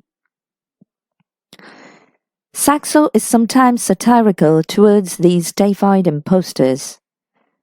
When Odin seeks advice from diviners and prophets regarding vengeance on Balder, he adds this comment: Godhead that is incomplete is often in need of human help. According to the theories set forth by Snorri and Saxo, the gods had once been kings or priests of men possessed of profound magical powers, and because of their superiority or their cunning, caused credulous people to worship them as deities both before and after their deaths. Chapter 4. The Greater Gods. Odin. In one form or another, Odin or Wodan was known to many of the Teutonic peoples, for, since he is undoubtedly the god whom the Interpretatio Romana identified with Mercury, the existence of a word formed from his name for the title of the fourth day of the week, corresponding to Dies Mercurius, was widespread. This was, in Wodanes Dag, in Wodanes Daeg, or English Wednesday, Once Day, Odens Dager, Swedish and Danish Onsdag, Wodanes Dag, Gudensdag. Among the tribes of Upper Germany, Alemanni, Bavarians, Swabians, the name of Wodan for the fourth day of the week is unknown, the word Mittawecca or midweek taking its place, and suggesting that Wodan was unknown to them, or did not occupy a high place when the Roman names for the days of the week were introduced on Teutonic ground, and rendered in terms of the names of native gods. Place, plant, and star names formed from Wodan are also lacking in this region. Tacitus says that the Germans, that is, the Rhineland tribes, chiefly worship Mercury, to whom on certain days they think it lawful to offer human sacrifice. The Bavarians dedicated votive tablets to Mercury, either alone, one of these is to Mercuria Regi, or with Hercules, the native Donar, and Mars, too. An altar to Mercurio Canini has been found in the upper Ar region. Mercury here stands for Wodan. Jonas of Bobbio speaks of the god Wodan as Mercury, and Paulus Diaconus says that Wodan is called Mercury by the Romans. Wodan is thus probably the Mercury mentioned with Jupiter in the 8th century Indiculus Superstitionum, as gods to whom sacrifices were offered and whose festivals were observed by the Saxons even in Christian times. The cult of Wodan was thus found over a wide area, but it is generally believed that it spread outward from one central region, Lower Germany, or that, if in most places indigenous, it grew in importance through influences from that central region. The Saxons, Frisians, and Franks gave Wodan a high place. When the Saxons entered England in the 5th century, Wodan was the principal god, for whom chiefs and kings claimed descent. He was still the god whom the Saxons in their native region were forced to renounce at baptism in the 8th century, along with other gods. An interesting legend regarding the Lombards, who had been neighbors of the Saxons, is preserved by Paulus Diaconus, and relates to the time of their southward migration in the 5th century. Paulus calls them Venili, and says that when they encountered the Vandals, the latter implored victory from Godan, or Wodan, who replied that he would give it to those whom he saw first at sunrise. Gambara, mother of the Lombard leaders, now approached Wodan's consort Freya, and begged her for victory. Freya gave the advice that the Lombard women should join the men with their hair hanging over their faces, in order to give them a bearded appearance. Wodan, looking for his windows towards the east, would see them. This advice was followed, and Wodan, seeing the Lombards, asked, "Who are these Longobardi?" Longbeards, or Lombards. Freya replied that he ought to grant victory to those on whom he had conferred a name, and this Wodan did. According to Paulus, Wodan was worshipped by all the German tribes. This legend is related by earlier writers with variations.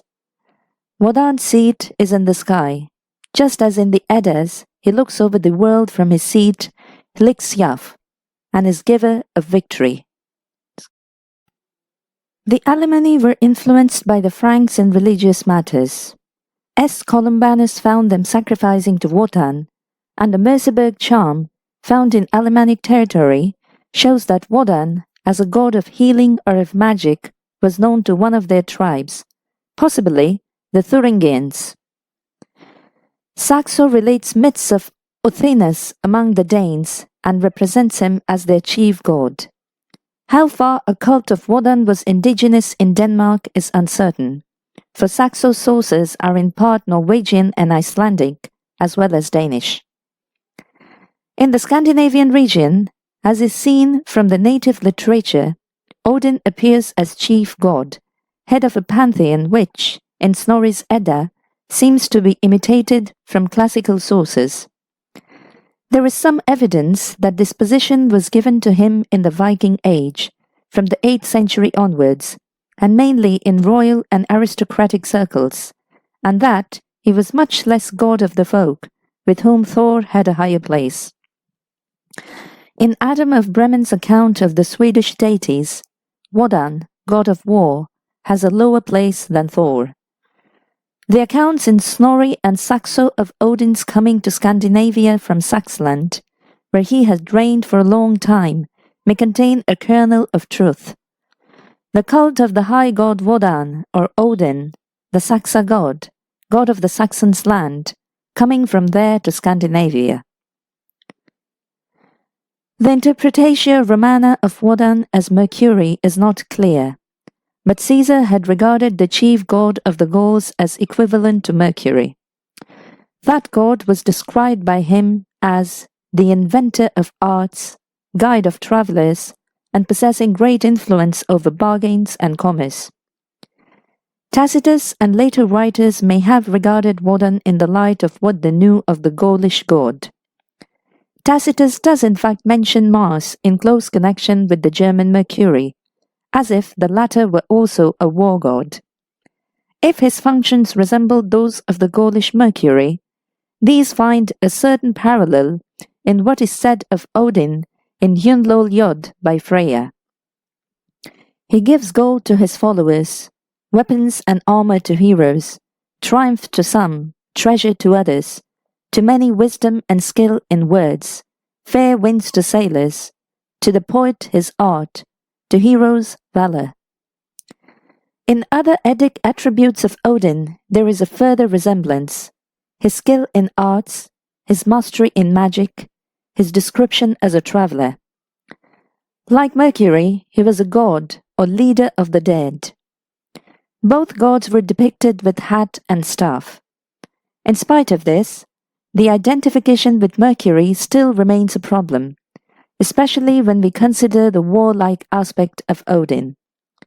As he appears in the Eddas, Odin is on the one hand a war god who gives victory or defeat.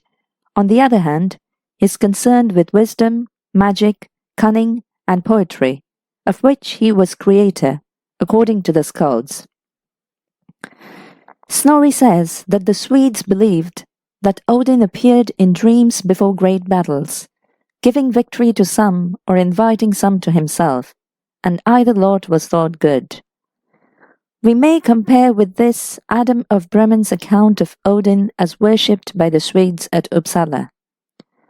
Wodan carries on wars and gives courage to men against their foes. He also says that his image resembled that of the Roman Mars.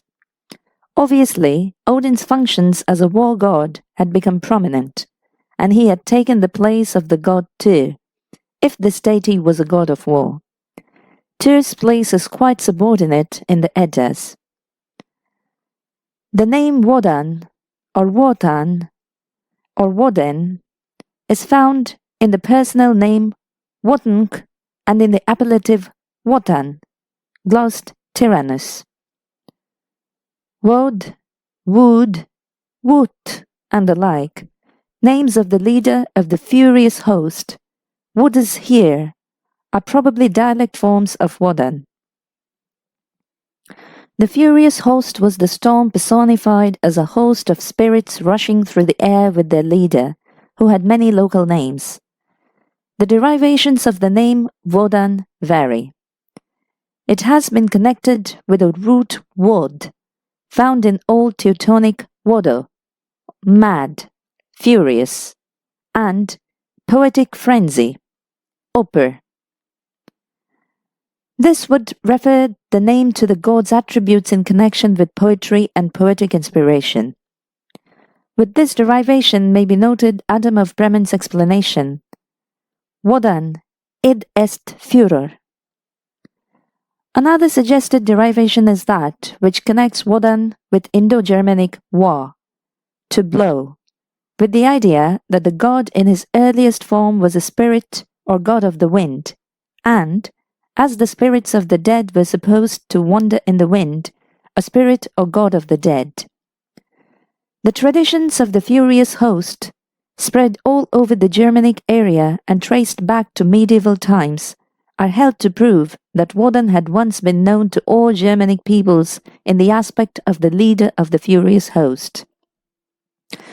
With some of the groups he attained a much higher position, ultimately becoming the chief god. Before the evidence for this is set forth, it is well to consider that medieval tradition is somewhat doubtful as an index of belief in the pagan period. The leadership of the furious host was apt to be given now to this, now to that personage, and often to one with a bad reputation. As all pagan gods were regarded in Christian times as sinister and demoniac, is it not possible that Wodan, as a discredited deity, was popularly made leader of what was known to be a demoniac host, and that he had not been so regarded in pagan times? The name Das Wetunde Her, or Wotandes Her, a furious host, is found in the 13th century, and is connected etymologically with Wotes Her, or Wotunges Her, or Wodan's host, mentioned in 14th century writings. German tradition still preserves the memory of Wodan's host. When the host is heard by the Mecklenburg peasant, he cries, De Wod tut, Wod passes, or, as in Pomerania and Holstein, Wod jaget, Wod hunts. A furious tempest is called Wod is here in the Eifel. Wotus or Muttes here is known in Suabia as is Wittes here in Bavaria. Wotan hunts in Austria, and the belief in Das Wotende here is widespread, and the host being led by different personages. In Swedish folk tradition, Småland, Odin's Jagd is known, and in storms the folk say, Odin far forbi, or Odin jager. Here Odin rides, wearing a broad-brimmed hat, with 2 or more hounds.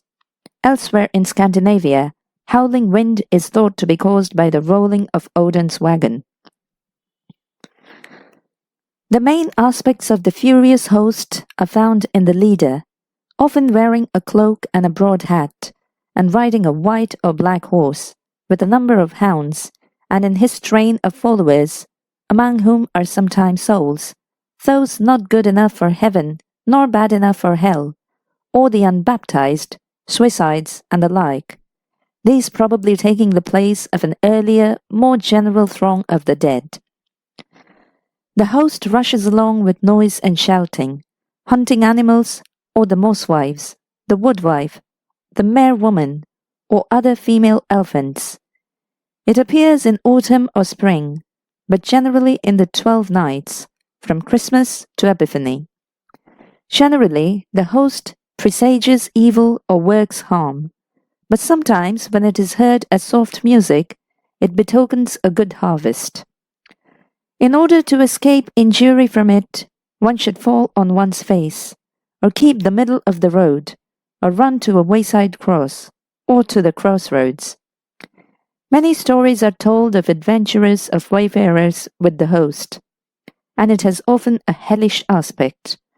The leader often bears some form of the name Hackelberg, the equivalent of Hackelberend, the mantle wearer. Another name for him is Breid Hut, or broad hat. In some degree corresponding to this in Norse mythology, and perhaps pointing to Odin as god of the wind, are the names given to him.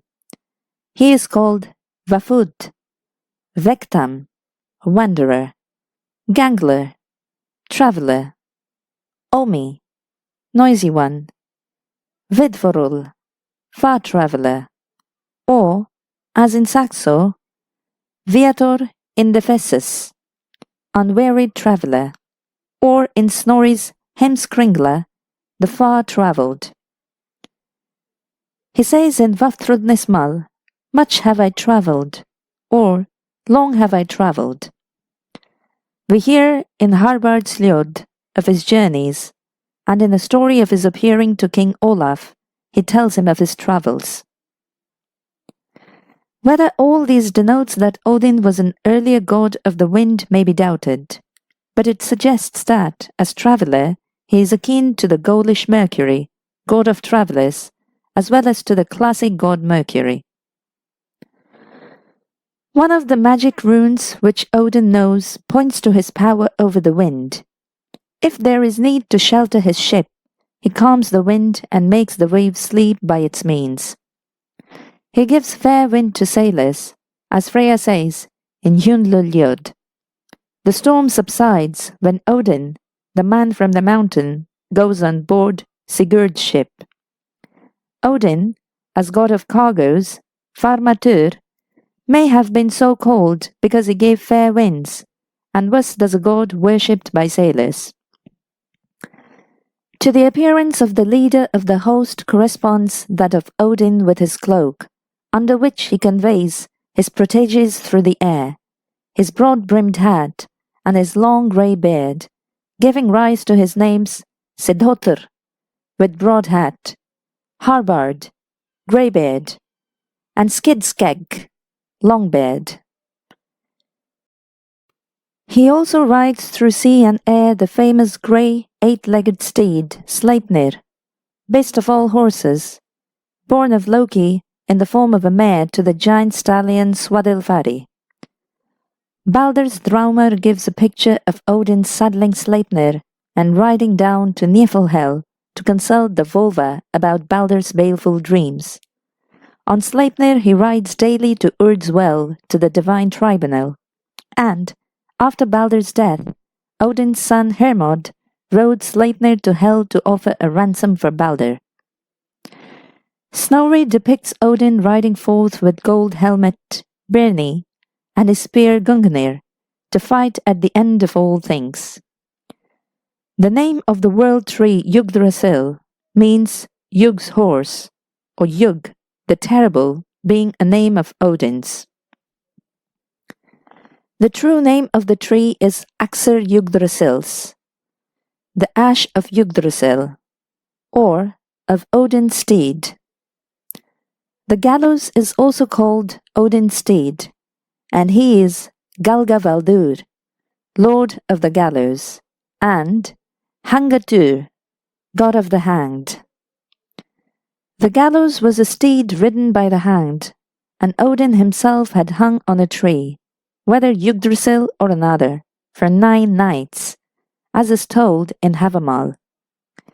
Later legend knew of a smith in Nesjar in 1208 AD, to whom came a rider asking him to shoe his horse. The smith had never seen such large horseshoes, nor heard of such journeys as the stranger told him he had undertaken in a brief space of time. Then the stranger revealed himself as Odin, and bade the smith watch how he would leap his horse over a hedge 7 ells high. Having done this, horse and rider vanished. 4 nights later, a great battle was fought. In the same way, the furious host was sometimes a precursor of battle. But it must be confessed that apart from the rather forced suggestions of Odin as a rider and the like, the Eddas do not support the theory of the god's origin in a leader of the furious host. As the wind was believed to rest in a hill in calm weather and to come forth in a storm, so the furious host sometimes comes from a hill and goes to a hill. If we regard the dead as following in the train of the host or of Wodan, then we may conceive of them as dwelling in a hollow hill ruled over by the god. To this corresponds the numerous mountain names, such as Wodanesberg, Wodanesberoch, Monswodeni, Othensberg, Odensberg, Gudanesberg. When Regin and Sigurd were in a storm at sea, a man was seen standing on a mountain. As the ship passed, he asked who they were, and when Regin told him and demanded his name, he replied that he was called Hnikar, or Thruster, but now they must call him Karl af Berge, the man of the mountain. He was Odin. Gudrun speaks of Sigturs, the victory god's mountain, in Atlakvita. In this conception of Odin or Wodan as god of a mountain, and of the mountain as a place of the dead, may be seen the germ of the Valhall myth as developed in the Viking Age. To die was to journey to Odin, or to be a guest with Odin, or to visit Odin, and similar phrases with the same meaning were used of Valhall. Saxo tells how Odin, as a man of amazing height called Rostaros, cured Sigurd's wounds on condition of his consecrating to him the souls of all slain by him in battle. So, the Landamna book tells how Helgi said, when Thorgrim was slain, I gave Asmod's heir to Odin. Epithets of Odin show his connection with the dead. He is Draugadrottin, Lord of the Ghosts, Hangadrottim, Lord of the Hanged, Hangatur and Hangagod, God of the Hanged, Galgavaldr, Lord of the Gallows, Valgautr, God of the Slain. Souls of those slain by violence go in the furious host, and souls of heroes go to Odin in Valhall. Hence, too, he was called Valfadir, Father of the Slain, because, as Snorri says, all that fall in battle are sons of his adoption. Oskishnir. Valkjosandi, Chooser of the Slain, is one of Odin's titles in Cormac's saga. According to Grimnismal, Odin in Gladsheim, the world of joy, where the wide, gold-shining Valhall lies, chooses daily those who are to fall in strife. For them, says Snorri, he appoints Valhall, Hall of the Slain, and Vingolf, Friendly Floor. Hence, the way of the slain is the way to Valhall. The Valkyries, choosers of the slain, were sent by Odin to every battle. They determined men's fairness and awarded victory and took the slain. They were called Wish Maidens, because they fulfilled Odin's wishes about the slain.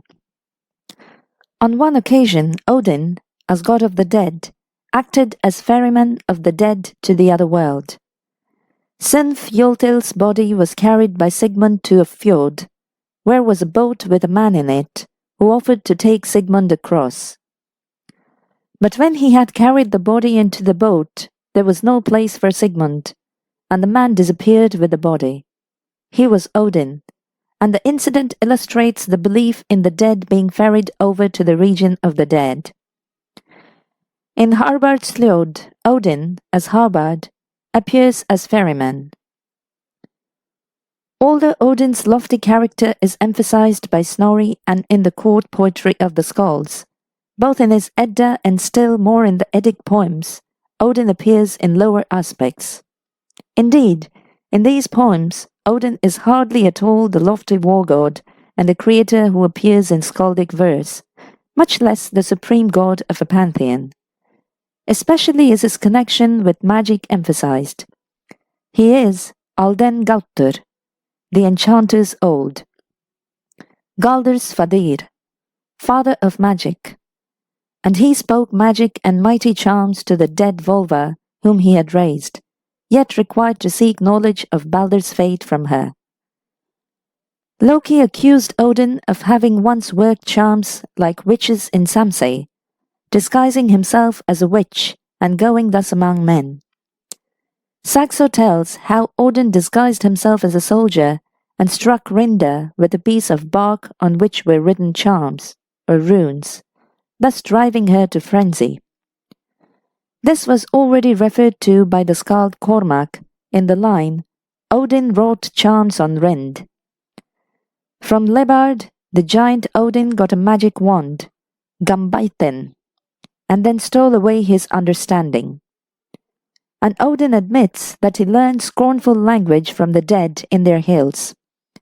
Both incidents occur in Harbardsljóð. As in the Merseburg charm, where Odin is found curing a lame horse by a charm or magic rune, so in Havamal he describes the power of the magic songs known to him. They bring help in sickness and sorrow, and in witchcraft. They produce fetters and blunt an enemy's weapons.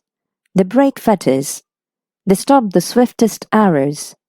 They neutralize the danger of a route on which magic runes are written and turn the danger against the sender.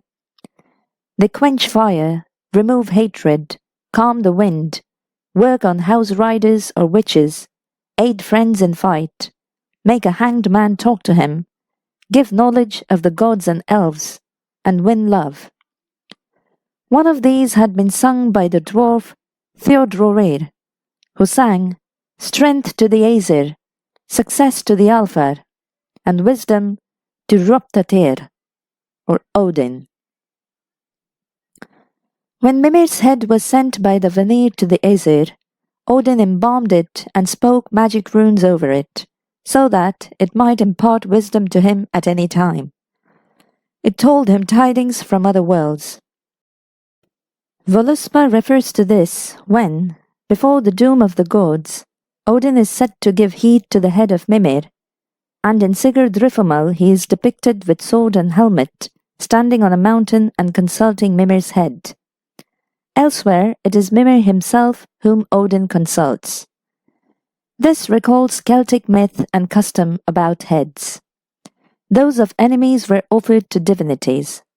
Bodies or heads of warriors had a powerful influence, and the head of the Bretnock god Bran, when cut off, preserved the land from invasion, and, in its presence, time passed as a dream. Odin, called Ropt, is said to have arranged thought runes out of the draught which dropped from the head of Heidropnir and a horn of Hodrofnir, both probably names of Mimir. To Odin, Lodfafnir owes his magic knowledge.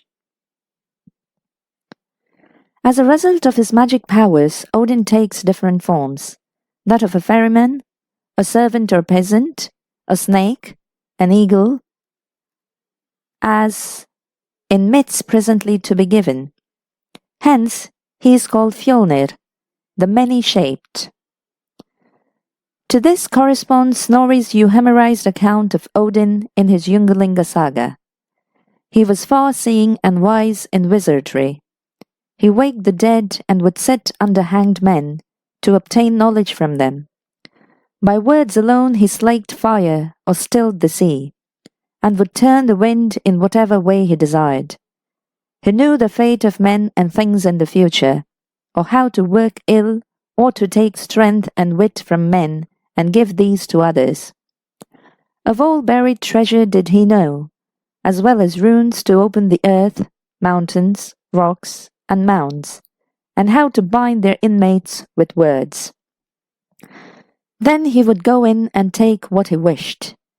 He would change his shape, and while his body lay as if asleep or dead, he himself was in a bird or wild beast, a fish or worm, and he would go in the twinkling of an eye on his own errands or those of others. All this is merely the current belief in magical practices and assumed possible actions reflected back on Odin, who in this aspect resembles a shaman. In this aspect also, so prominent in the Eddic poems as compared with those of the court poets, we see a somewhat different Odin from Odin, the supreme god of a pantheon and god of war. He is altogether on a lower level, and perhaps we may suppose that this was the popular view of him, as contrasted with that of the aristocracy, the warriors and skalds.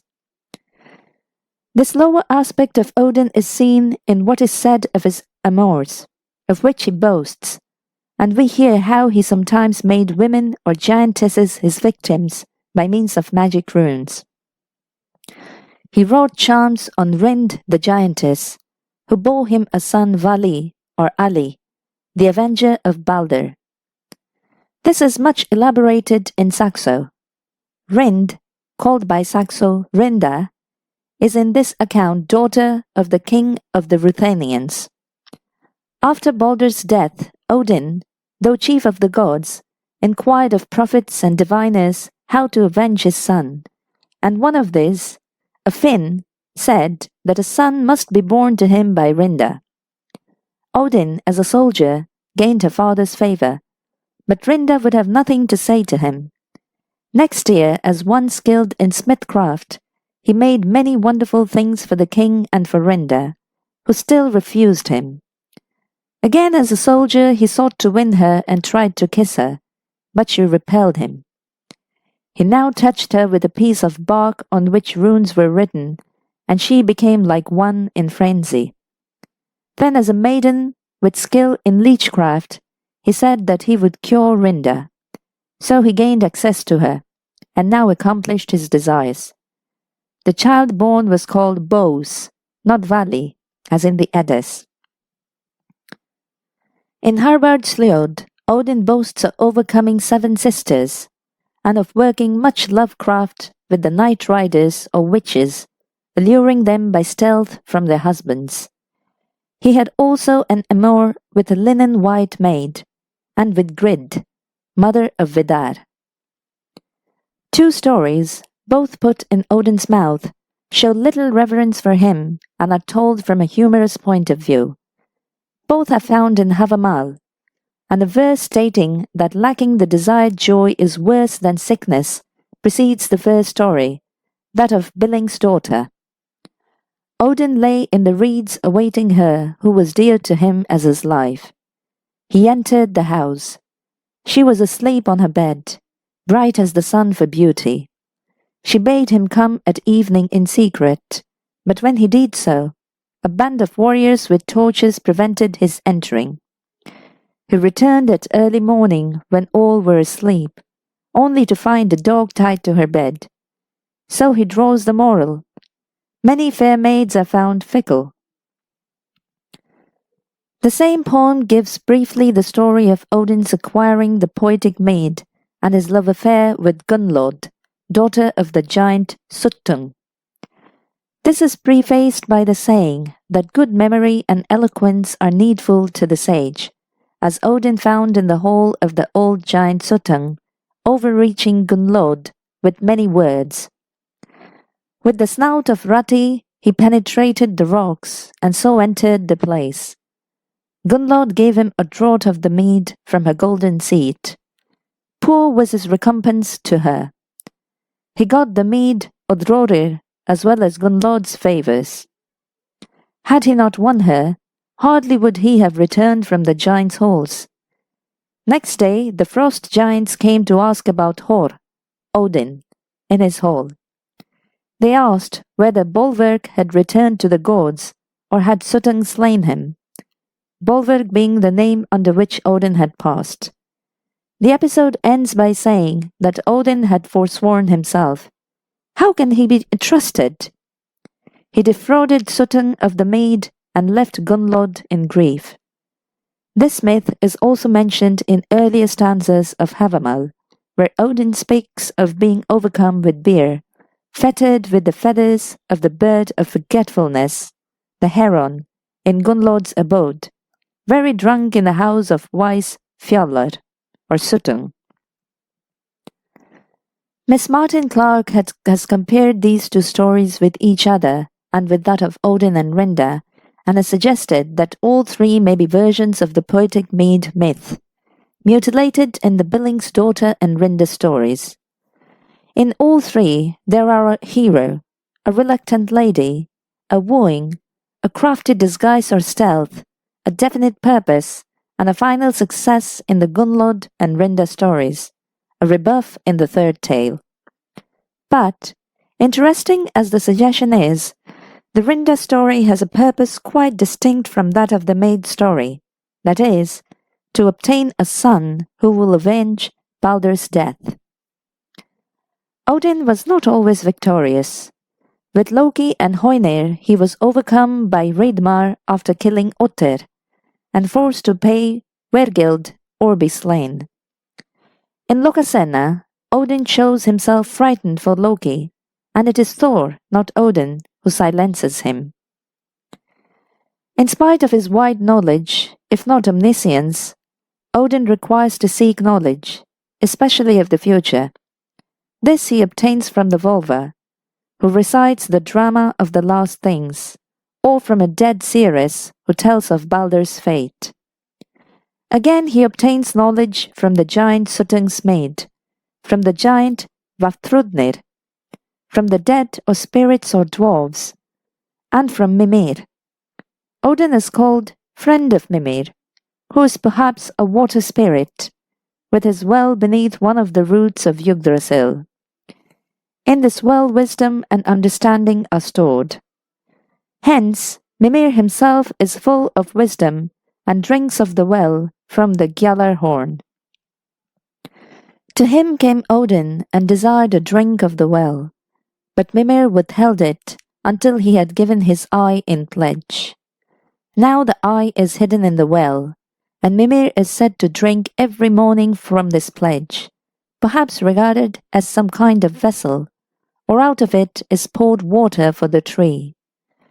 The picture of Mimir drinking from Odin's eye is perhaps the mistake of a later redactor of the poem, as Boyer has shown. Odin consults Mimir, as when he rides to his well to take counsel with him before the doom of the gods, but elsewhere, as has been seen, he consults Mimir's head. Another picture is given of Odin with the goddess Saga, daily drinking in gladness from golden cups out of the cool waves of her abode, Sokvabek, sinking stream or torrent. Saga has been regarded by Gering as a form of Frigg, Odin's consort, or by Grimm as Odin's daughter or wife. But Snorri mentions her separately from Frigg, a second of the goddesses, and he describes Sokvabek as a great abode.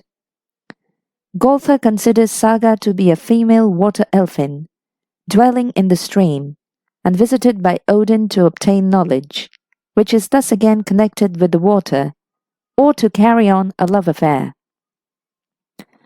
Odin is the possessor of magic runes, or even their creator, according to Havamal. He, the chief of singers, colored them, an allusion to the practice of reddening the engraved runes, example, with blood. And he, as ruler or speaker of the gods, wrote or carved them. Another section of Havamal tells in an obscure manner how Odin came to possess magic runes.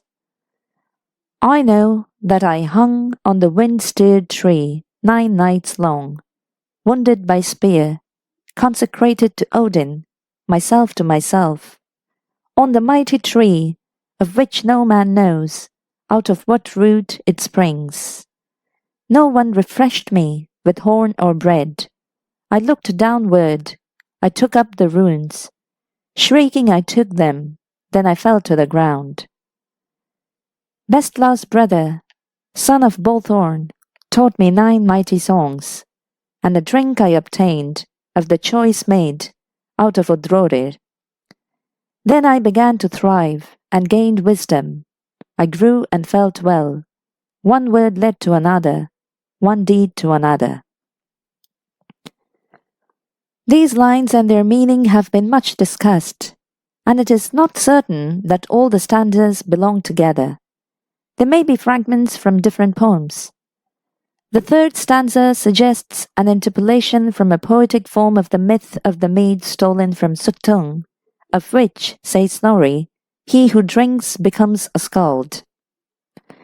3 myths of the gaining of runes or wisdom seem to be conjoined as a narrative in 3 acts, as shown by Boyer. These are 1. A myth of Odin's acquiring runes by hanging on a tree and wounded by a spear, an offering to himself. He bows his head and looks down, perhaps into the deep, and takes up the runes, falling now from the tree to the ground. How he took up runes while hanging is not clear. Perhaps a magical act is intended. The tree is taken to be Yggdrasil by most commentators, but is it? The whole passage is puzzling, and no other evidence exists to support this view of the tree. 2. The second rune myth refers to Odin's learning magic songs from the son of Bolthorn, who's father of Bestla, Odin's mother. If the son of Bolthorn dwells at the foot of the tree, he might be Mimir, who also has such an abode, and who is thus Odin's uncle.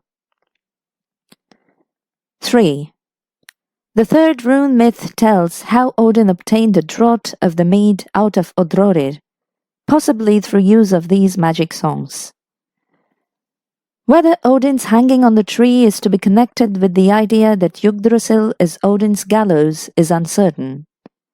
Budge supposed that the lines are a reflection from Christian belief regarding the crucifixion. Yet even so, some older Odin myth may underlie them. There is perhaps some link with human sacrifice to Odin by hanging the victim on a tree and stabbing him. Odin himself, regarded as a king in Snorri's euhemerized account, died in bed, but was yet marked with a spear point, and claimed as his own all who died by weapons. A mythic story of such a sacrifice is told in the Gautrek saga. The ships of King Vikar had encountered a great storm, and the sacrificial chips had indicated that it was necessary to propitiate Odin by a human victim. The lot fell on the king himself, and all were now in such fear that it was resolved to defer the sacrifice till next day.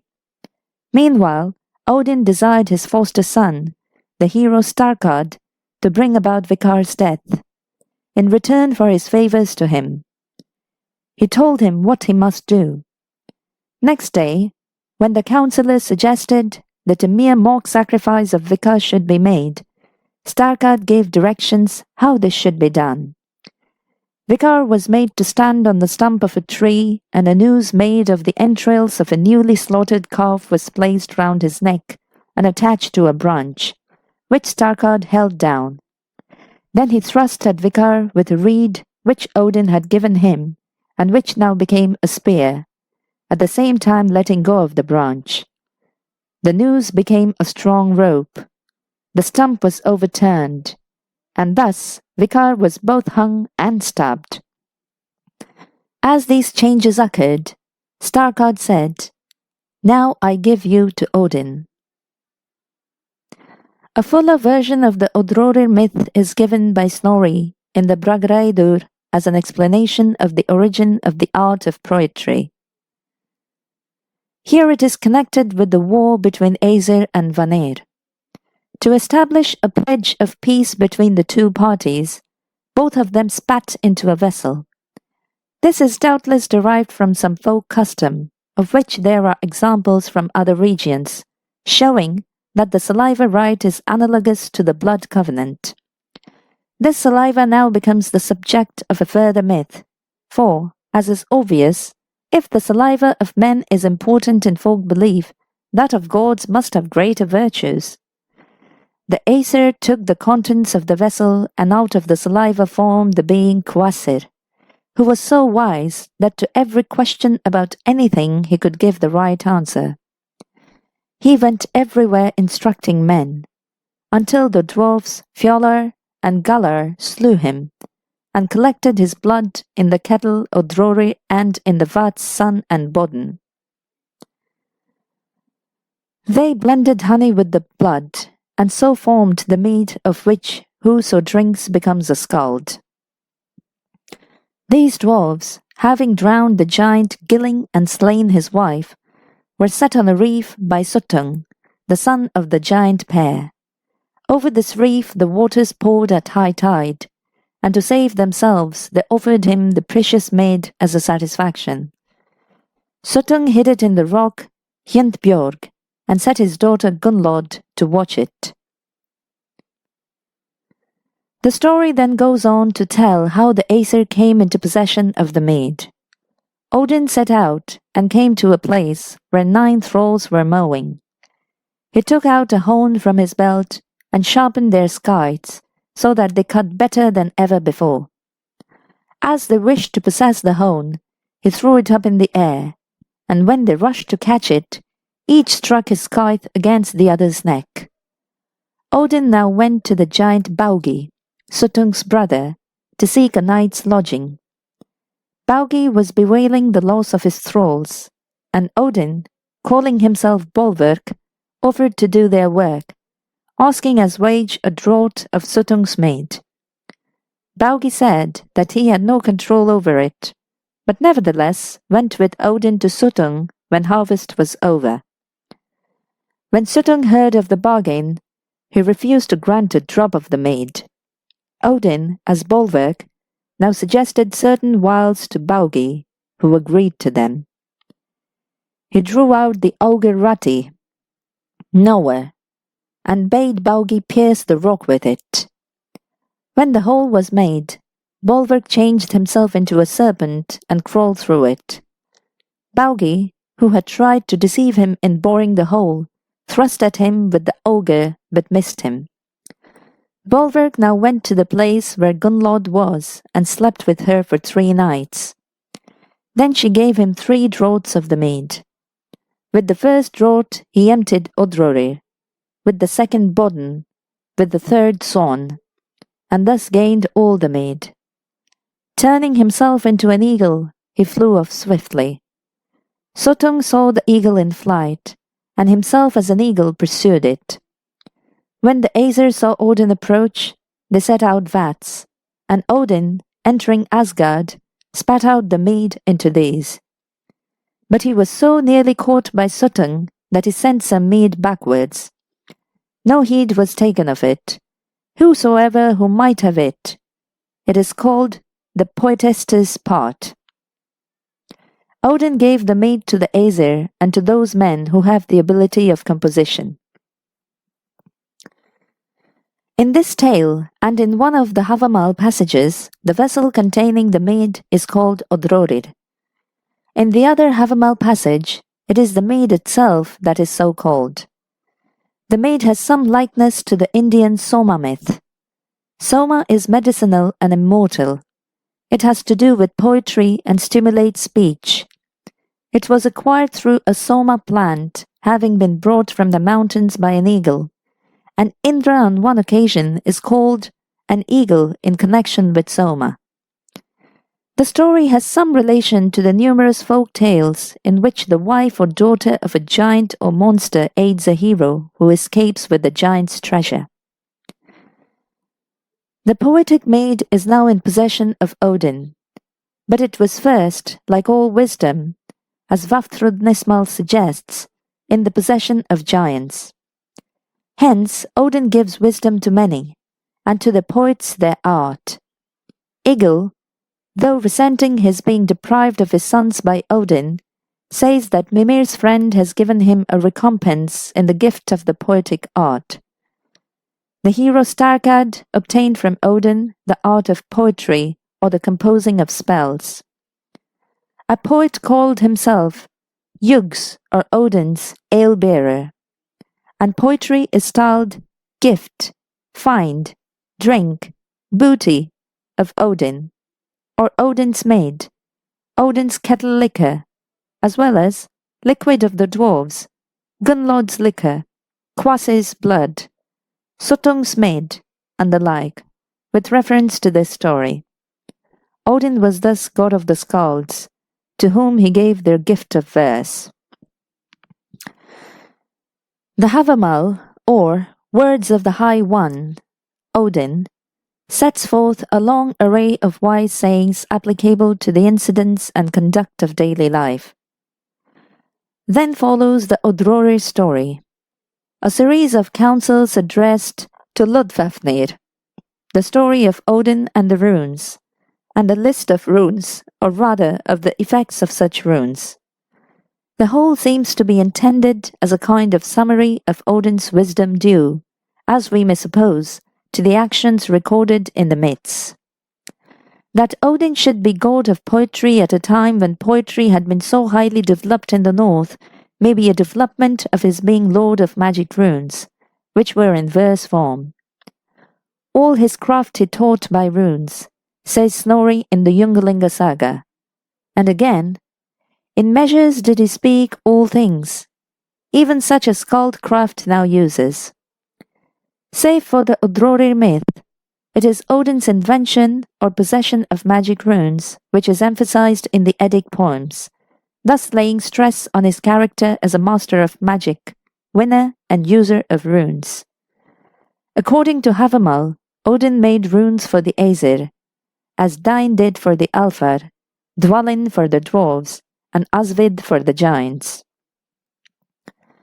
Odin's position as god of war is not prominent in the Eddic poems. Even in Harbard's Ljóð, where he boasts of his exploits, he does not speak much of warlike deeds. That he became god of war is undoubted. Though Tacitus equates Wodan with Mercury, the human sacrifices offered to him can hardly be explained otherwise than as sacrifices to a war god. Odin caused the first war, that between Aesir, of whom Odin alone is named, and Vanir. As Voluspa says, he hurled his spear on the host, and war then came first into the world. According to Harbard's Ljod and Helgi Hundingsbana, he causes war, makes princes angry, brings peace never, and raises strife even between kindred by means of spiteful runes, and is guilty of all ill. This is corroborated by the old pagan proverb, Odin sets kings warring, and by Saxo, who tells how the god, disguised as Brun, Harald's counsellor, shook the union of the kings by his treachery, and sowed strife so guilefully that he caused hatred among men bound by friendship and kin, which seemed unappeasable save by war. In Harbard's Ljod, Odin speaks of his presence with the host. In Lokasenna, he is charged by Loki with partiality, giving victory to those who do not deserve it. He is angry when victory is given against his will, as by the Valkyrie Brynhild to Agnar, and for this he casts her into a magic sleep by means of a sleep thorn. He takes part in the battles of men and helps his favourites to victory. Hence men entreat his favour and he promises victory. To his favourites he gives weapons. Dag, son of Hogni, sacrificed to Odin in order to be avenged of his father's death. Odin gave him his spear, which made victory sure. Freya in Hyndlul says that to his followers he gives gold, to Hermod hem and coat of mail, to Sigmund a sword, and triumph to some. A curious statement in Helgi Hundlingsbana says that Odin gave to Helgi co-rule with himself when he came to Valhall. Saxo shows how Odin is patron of heroes and kings. When Hadding was passing Norway with his fleet, an old man on the shore signed to him with his mantle to put ashore. In spite of opposition, Hadding did this, took him on board, and was taught how to order his army in the wedge formation attributed to Odin. When the army was thus disposed, the old man stood behind it and shot 10 arrows at the enemy, and also overcame the rainstorm caused by their spells, driving it back and causing a mist. Before leaving, he told Hadding that he would die by his own hand, and bade him prefer glorious to obscure wars, and those with remote rather than with neighbouring people. The old man was Odin. A later passage tells how he was the discoverer and imparter of the wedge-shaped formation. In the likeness of Brun, he set Harald's army in this array. But the army of Ring, Harald's opponent, was also found to be in the same formation, doubtless also taught them by Odin. Already Odin, as a one-eyed old man, of great height, in a hairy mantle, had appeared to Harald, revealing to him that he was Odin, versed in the practice of war, and instructing him regarding this wedge formation. Odin went forth with the host to battle, and, in Saxo, we see him not only provoking war between Harald and Ring, but in the form of Brun taking part in the battle. Harald besought him to give victory to the Danes, promising to dedicate to him the spirits of all who fell. Odin remained unmoved, thrust the king out of his chariot, and slew him with his own weapon. This personal share of the god in battle in order to secure victims occurs elsewhere. His desire was to fill Valhall with chosen warriors, Einherjar, who would aid the gods in time of need. Hence he caused death to his favourites, even in the hour of victory, or they were foredoomed to slay themselves, like Hadding, or their death was brought about by Odin at the hands of another, as Vikars by Starkad. The clearest statement of this is found in Erikismal. Sigmund asked Odin why he robbed Eirik of life. saying that Odin regarded him as a mighty warrior. Odin answered that it was because none knew when the grey wolf would come to the seat of the gods. The Valkyries were sent to battlefields to choose those who were to die. As these helmeted maids rode forth, their corselets were besprinkled with blood, and from their spears sparks flew forth. Sacrifices, even of human victims, were offered to Odin for victory, and also after a victory, when prisoners were sacrificed, though such sacrifices may have been less common in Norway than in Denmark and Sweden. Hence we hear of a leader devoting the enemy to Odin, or shouting to the opposing army, "Odin has you all." Reflections of this are found in some of Saxo's references to Odin, as when he cured Sigvard's wounds, on condition of his devoting the slain to him, or when Harald offered him the souls of the slain. Earlier in his life, Harald had vowed to Odin all souls cast forth from the bodies by his sword, because of Odin's boon to him. He received such favors from Odin, whose oracle was supposed to be the cause of his birth, that steel could not injure him, and shafts which wounded others could do him no harm. Snorri's euhemerized account of Odin speaks of him as a great warrior, who made many realms his own and always gained the victory. His men held that of his own nature he would always be victorious. Before sending them to war, he laid his hands on them and blessed them, and they believed they would fare well thereby. In sore straits by sea or land they called on him, and deemed that they gained help. In battle their foes were made blind, deaf, or terror-stricken, and their weapons rendered useless. His men went without byrnies, and were mad as dogs or wolves, bit on their shields, and were strong as bears or bulls, a reminiscence of the berserker ganger, or berserker rage. In Snorri's prologue to the Edda, Odin, as a king, goes from land to land, occupying them and making them his own. So Saxo calls Odin the mighty in battle, and Mars the war-waging god, and he is said to have a white shield and a great horse.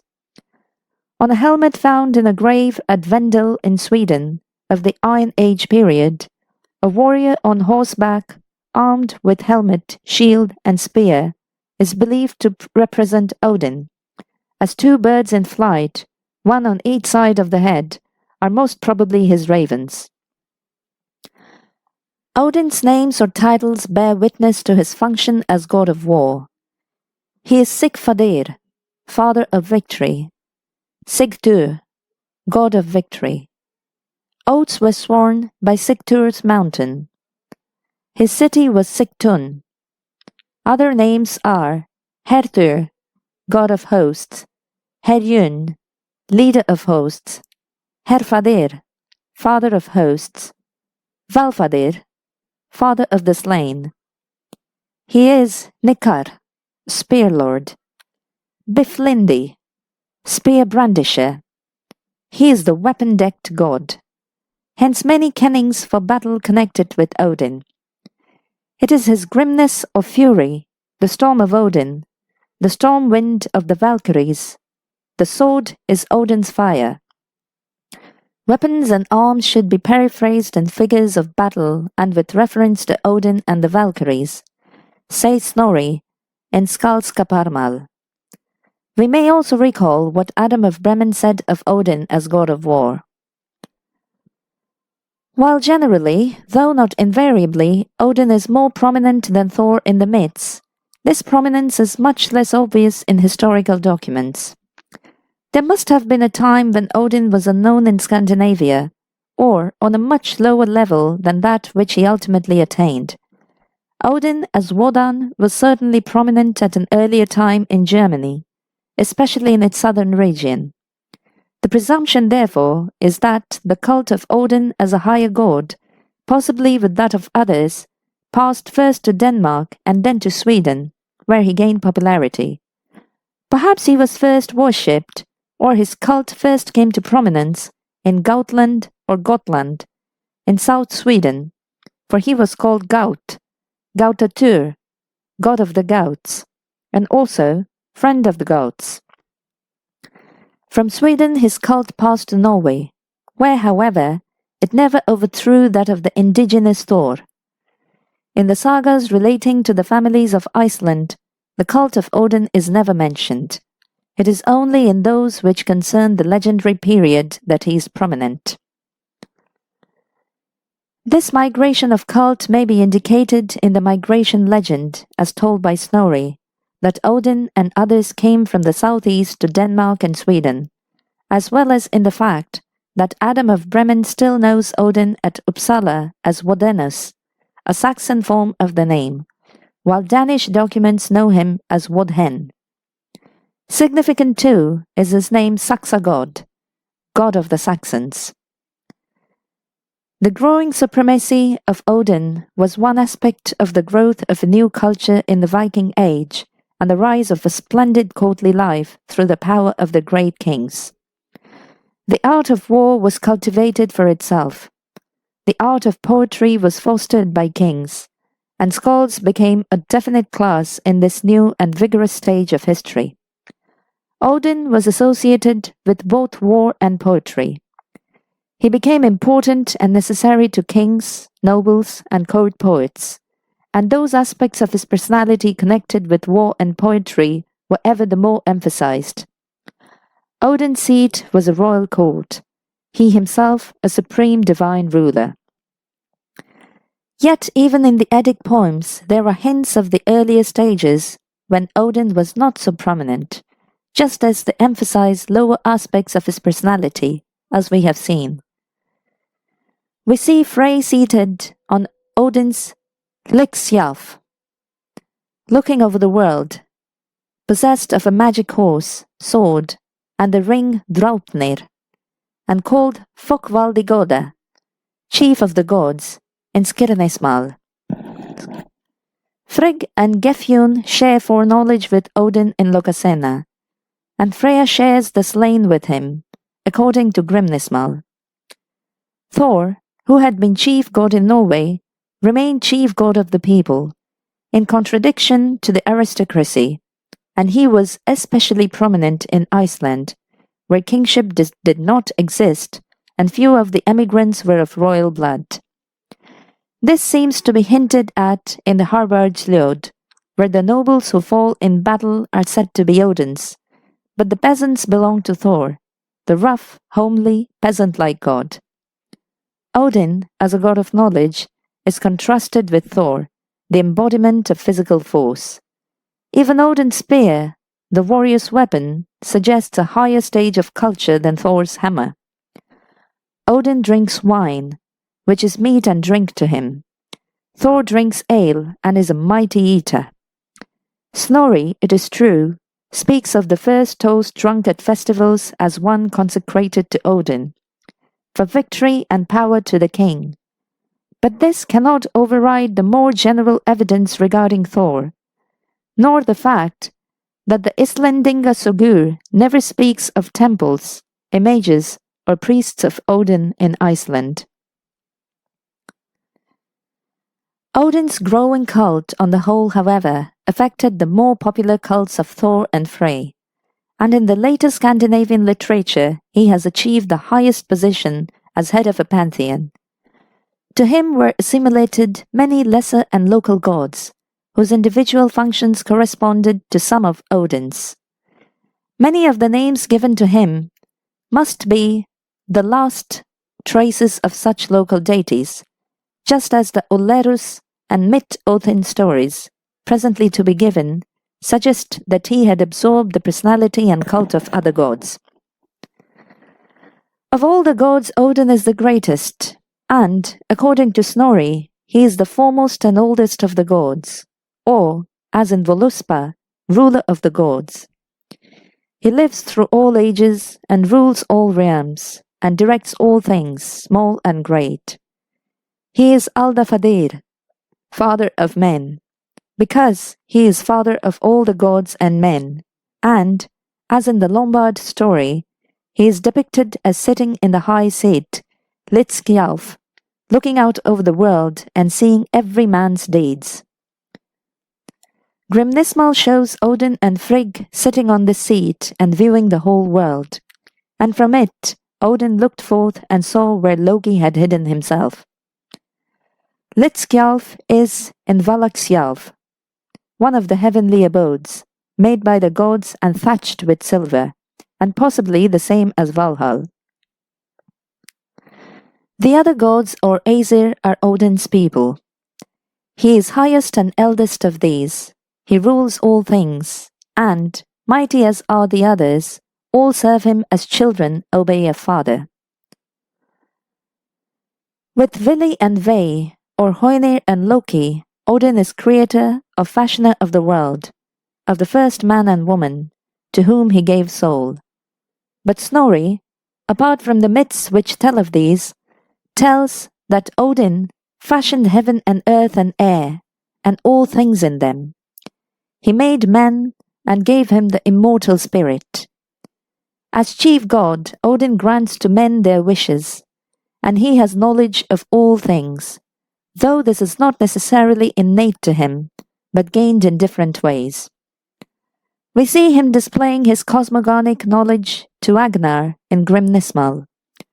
Frigg had said that his fosterling, King Geirrod, was miserly and tortured his guests if too many of them came to him. Odin denied this and set off to prove it. Meanwhile, Frigg sent Fulla to Geirrod to tell him that he must beware of a magician who is coming to him, and whom he will know by the sign that the fiercest dog will not leap at him. Odin, calling himself Grimnir, the hooded one, arrived, clad in a dark blue mantle, and would not speak when questioned. Geirrod tortured him by setting him between two fires for 8 nights.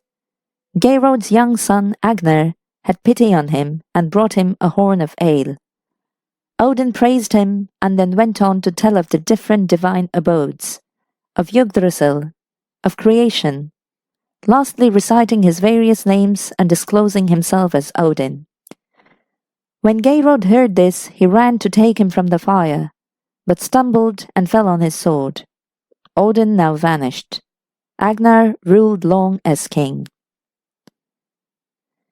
In Vafthrudnismal, Odin desires to match his knowledge with that of the giant Vafthrudnir. Frigg would fain keep him at home, because Vafthrudnir is such a mighty giant. Odin proclaims his intention of going to seek him, and now Frigg bids him a safe journey and trusts that his wit will avail him. He sets out and reaches the giant's hall. Vafthrudnir says that he will never go forth again unless he proves himself wiser than the giant. Each questions the other, and the answers form a stock of mythological knowledge. In the end, Odin, who has all through called himself Gangrath and is unknown to the giant, asks him what words Odin spoke in the ear of Balder on his pyre. Now, Vafthrudnir knows the god, and admits that he is the wiser. As the two had wagered their heads on the result of the contest, it is to be presumed that the giant, who speaks in the last verse of his fated mouth, now loses his head, though the poem does not say so.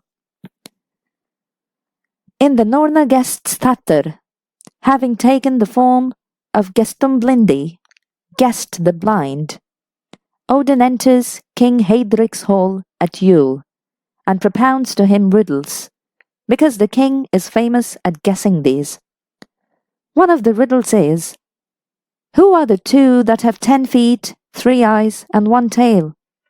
The answer is, the one-eyed Odin, riding Sleipnir, his 8-legged steed. Heidrik answered all the riddles, save that one which baffled Vafthrudnir.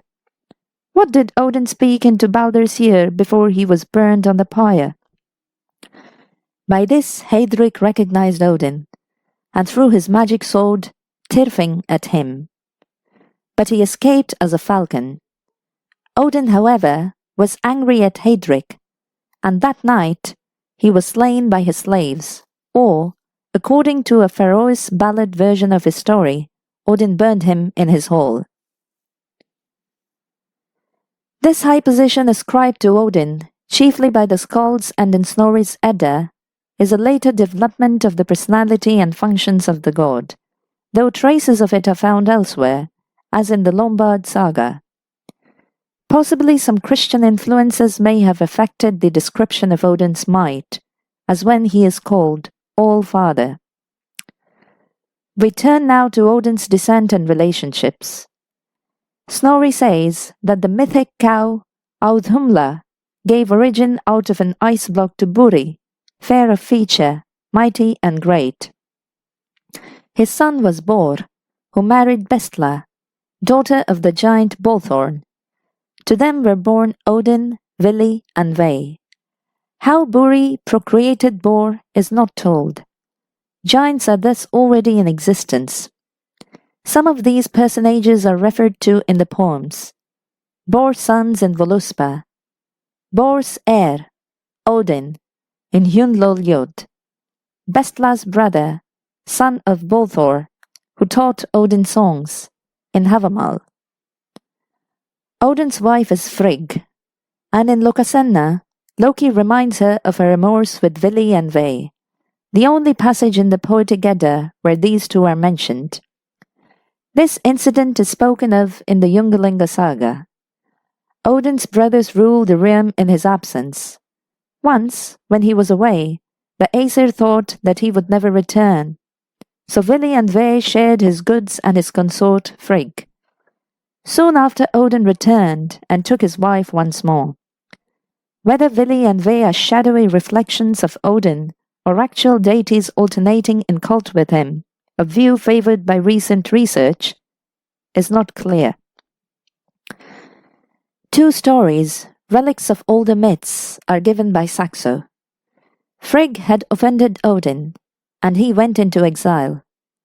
Now, Myth Othin, famous for jugglery, seized the opportunity of feigning to be a god and led the people to worship him. He said that the wrath of the gods could never be expiated by mixed sacrifices, and he appointed to each of the gods his special drink offering. After a time Odin returned, and Myth Othin fled to Finland, where the inhabitants slew him. All who approached his barrow died, and pestilence spread from his body, until it was taken out, beheaded, and impaled in vampire fashion. Meanwhile, the death of Odin's wife revived the splendors of his name, and he forced all those who had misused his absence by usurping divine honors to renounce them, and scattered the sorcerers. The other story is that, after Odin's amour with Rinda, the gods banished him and stripped him of honor, lest the worshippers should forsake them. Olerus was put in his place and was called Odin. For 10 years he was president of the divine court, until the gods pitied Odin's exile and recalled him. Some judged that he was still unworthy. Others said that he had bribed the gods. If you ask how much he paid, inquire of those who have found out what is the price of a godhead, is Saxo's comment. Olerus was driven out and retired to Sweden, where the Danes slew him. He was said to be a wizard who used a bone marked with spells to cross the sea. By it he passed over the waters as quickly as by rowing. Olerus is the Ol of the Eddas. Myth Othin, or Mjotur-in, is connected with Mjotodur, Mjotod, fate, or the power which metes out, and may mean judge. Others explain the name as co-Odin or contra Odin, and as the latter he is regarded as Loki, for, like Loki, he is Celeber Prestigis.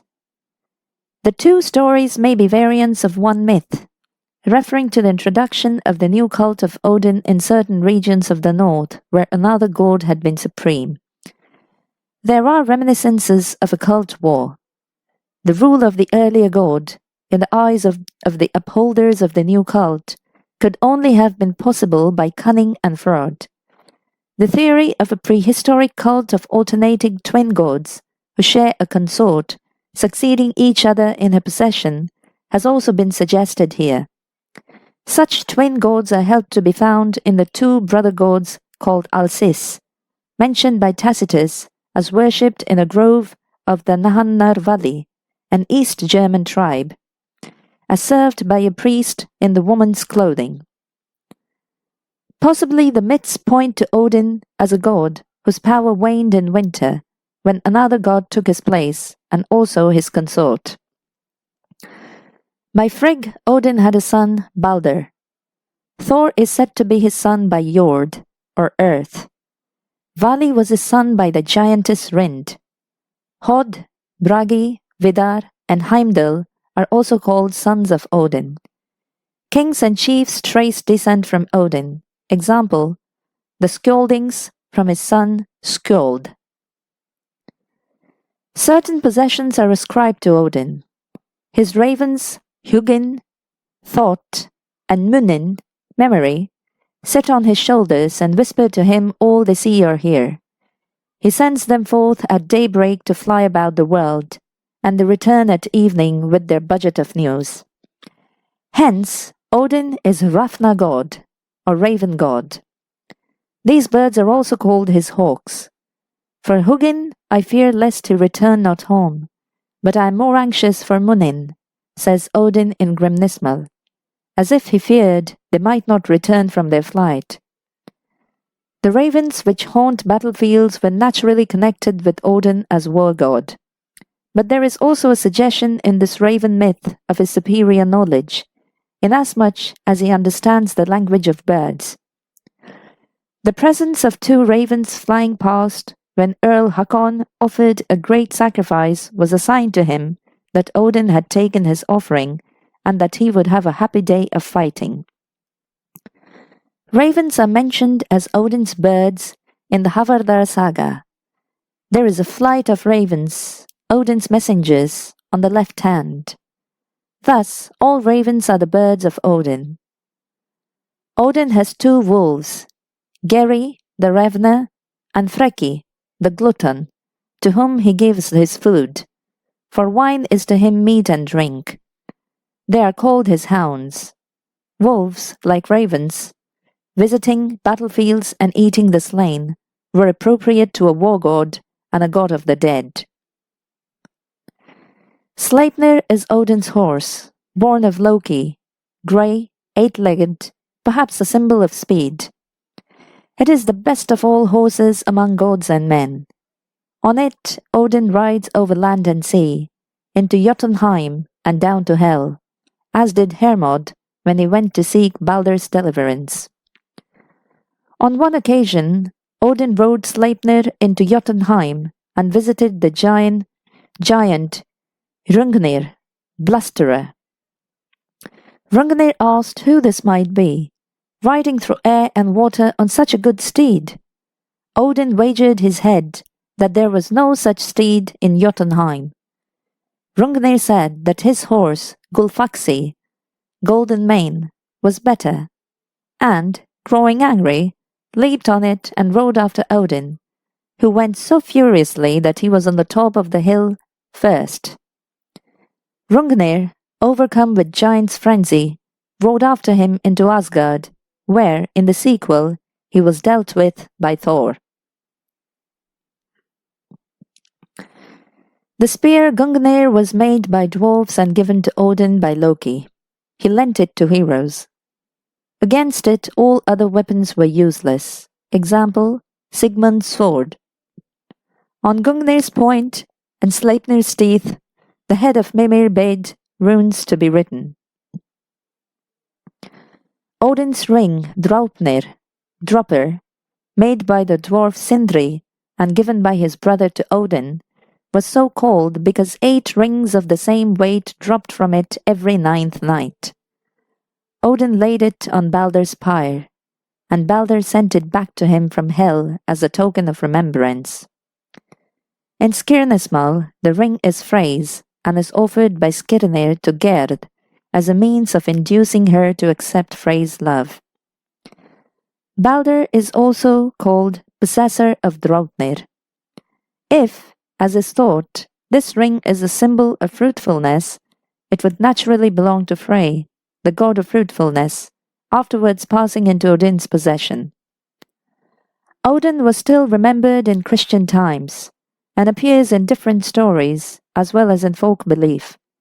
Out of several tales in which he appears before Christian kings, may be cited that of his coming to King Olaf Tryggvason, as he was keeping Easter.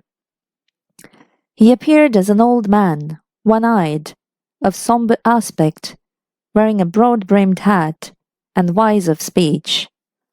Olaf was entranced with his conversation, for he told him of all lands and all times. Hardly would the king go to bed, even when his bishop reminded him of the lateness of the hour. When he was in bed, the stranger came and held further converse with him, until the bishop told Olaf that he must sleep. When he awoke, the guest was gone, but not before telling the cook that the meat which he was preparing was bad, and giving him 2 sides of an ox in its stead. Hearing this, the king ordered the meat to be burned and thrown into the sea, for the stranger could have been no other than Odin, in whom the heathen had believed.